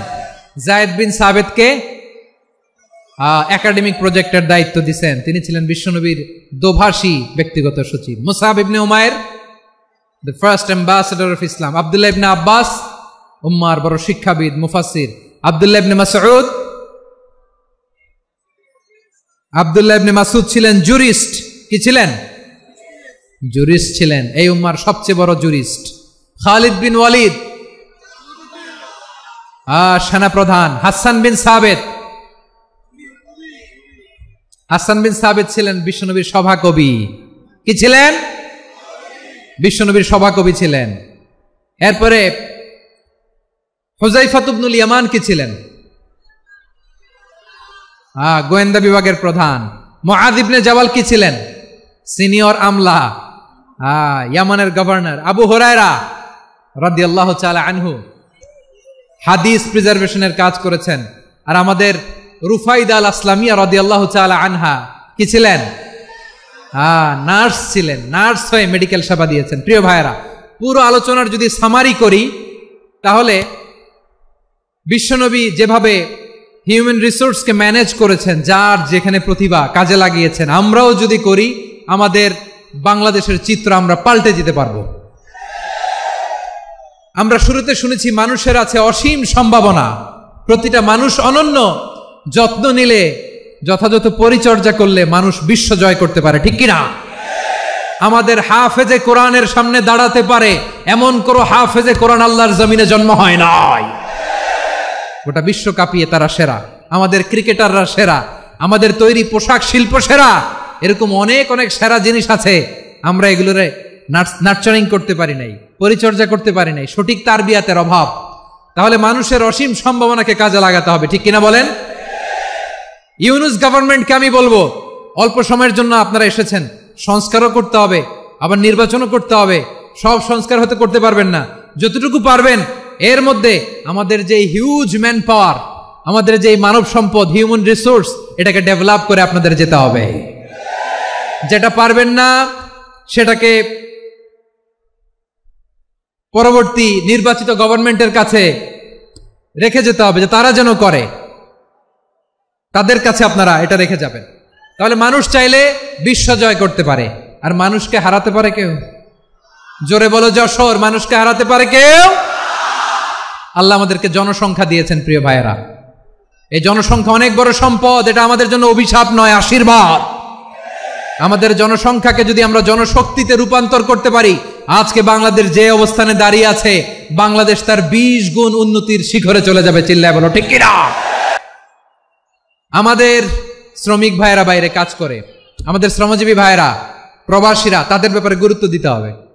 আমাদের শ্রমের দাম সবচেয়ে কম, সবচেয়ে কম। তারা এম্বাসিতে গুরুত্ব পায় না, এয়ারপোর্টে গুরুত্ব পায় না। এই সরকার অবশ্য তাদেরকে অনেক গুরুত্ব দিচ্ছে। আমাদের অদক্ষ শ্রমিককে যখন আমরা দুবাই পাঠাই, অল্প বেতন পায়, কিন্তু ইন্ডিয়ানরা দক্ষ শ্রমিক পাঠাইলে তার 3 গুণ বেতন পায়। আমরা আমাদের শ্রমিকদেরকে অদক্ষভাবে আর পাঠাতে চাই না, দক্ষ শ্রমিক পাঠিয়ে আমরা রেমিটেন্সের বন্যা বইয়ে দেব। আমাদের শ্রমিকদের পাঠানো রেমিটেন্সের টাকায় সচল থাকে আমার দেশের অর্থনীতির চাকা। তাদেরকে সবচেয়ে গুরুত্ব দিতে হবে। আমরা পেয়েছি ফ্রিডম ফাইটার, মুক্তিযোদ্ধা, আর আমার প্রবাসী ভাইরা হচ্ছে রেমিটেন্স ফাইটার। জোরে বলো ঠিক কিনা? তাহলে আমাদের এই জনশক্তিকে জনসম্পদে ট্রান্সফর্ম করতে হবে, ঠিক কিনা বলেন? সরকার জনগণকে এভাবে পলিশ করতে হবে। মা বাবারা ছেলে মেয়েদের মধ্যে কার কোন যোগ্যতা, তাকে ওইভাবে কাজে লাগাতে হবে। সবার A+ পাওয়ার কোনো দরকার নাই। আমাদের দেশে একটা টেন্ডেন্সি আছে, পরীক্ষায় A+ না পাইলে কই তুই কি করলি, পাশের বাড়ির ছেলে A+ পাইছে, যা ওর পা ধোয়া পানি খা। কি খা? আমি ভাবছি যে পা ধোয়া, A+ পাওয়া ছেলেদের পা ধোয়া পানির একটা পানির ব্র্যান্ড বানাইতে হবে। এরকম লেখা থাকবে, A+ পাওয়া ছেলেদের পা ধোয়া পানি। খাওয়া নাই, এগুলার খাওয়া নাই। ওরে আল্লাহ A+ পাওয়ার জন্য বানাইছে, আর আপনার ছেলেকে এই A+ গুলারে নিয়ন্ত্রণ করার জন্য আল্লাহ বানাইছে। ওকে দিয়ে আল্লাহ কি করবে আপনি জানেনই না। একটা A+, একটা A গ্রেড একটা মানুষের জীবনকে ঠিক করে দিতে পারে না। আপনার ছেলেকে আল্লাহ অন্যদিকে যোগ্যতা দিয়েছে। ওদের মনোবল ভাঙবেন না, খবরদার, খবরদার। ছেলে মেয়েদের মনোবল ভাঙবেন না। যাকে দিয়ে যেটা হবে তাকে দিয়ে সেটা করতে হবে, তার প্রতিভাকে সেভাবে কাজে লাগাতে হবে। তাহলে বাংলাদেশ, আমাদের এই জনসংখ্যা জনসম্পদে রূপান্তরিত হবে। আমাদের সরকারের তত্ত্বাবধানে আমাদের 18 কোটি জনগণ দক্ষ জনশক্তিতে রূপান্তরিত হোক আমরা চাই কি চাই না? আমরা ভালো মানুষ, শ্রেষ্ঠ মানুষ হতে চাই কি চাই না? ওই জাপানিজদের মতো সৎ, ওই ইউরোপিয়ানদের মতো কালচার্ড, আমাদেরকে আল্লাহ তাআলা কোরআন সুন্নাহ অনেক কিছু দিয়েছেন। যেহেতু বর্তমানে আমরা দেখছি তারা সৎ, তাদের মধ্যে ভ্যালিউ আছে, সেগুলো আমাদের মধ্যে আনার দরকার আছে না নাই? আর ইসলাম দিয়ে আমাদের জীবনকে সাজাতে হবে, ইসলাম দিয়ে আমার পরিবারকে সাজাতে হবে।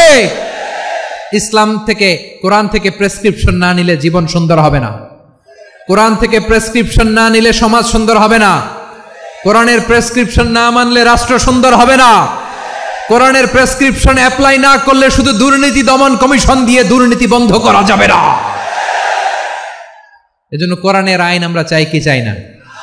প্রিয় ভাইয়েরা, হিউম্যান রিসোর্স ডেভেলপমেন্ট, মানব সম্পদের উন্নয়ন, আমাদের সরকার যেন এদিকে নজর দেয়।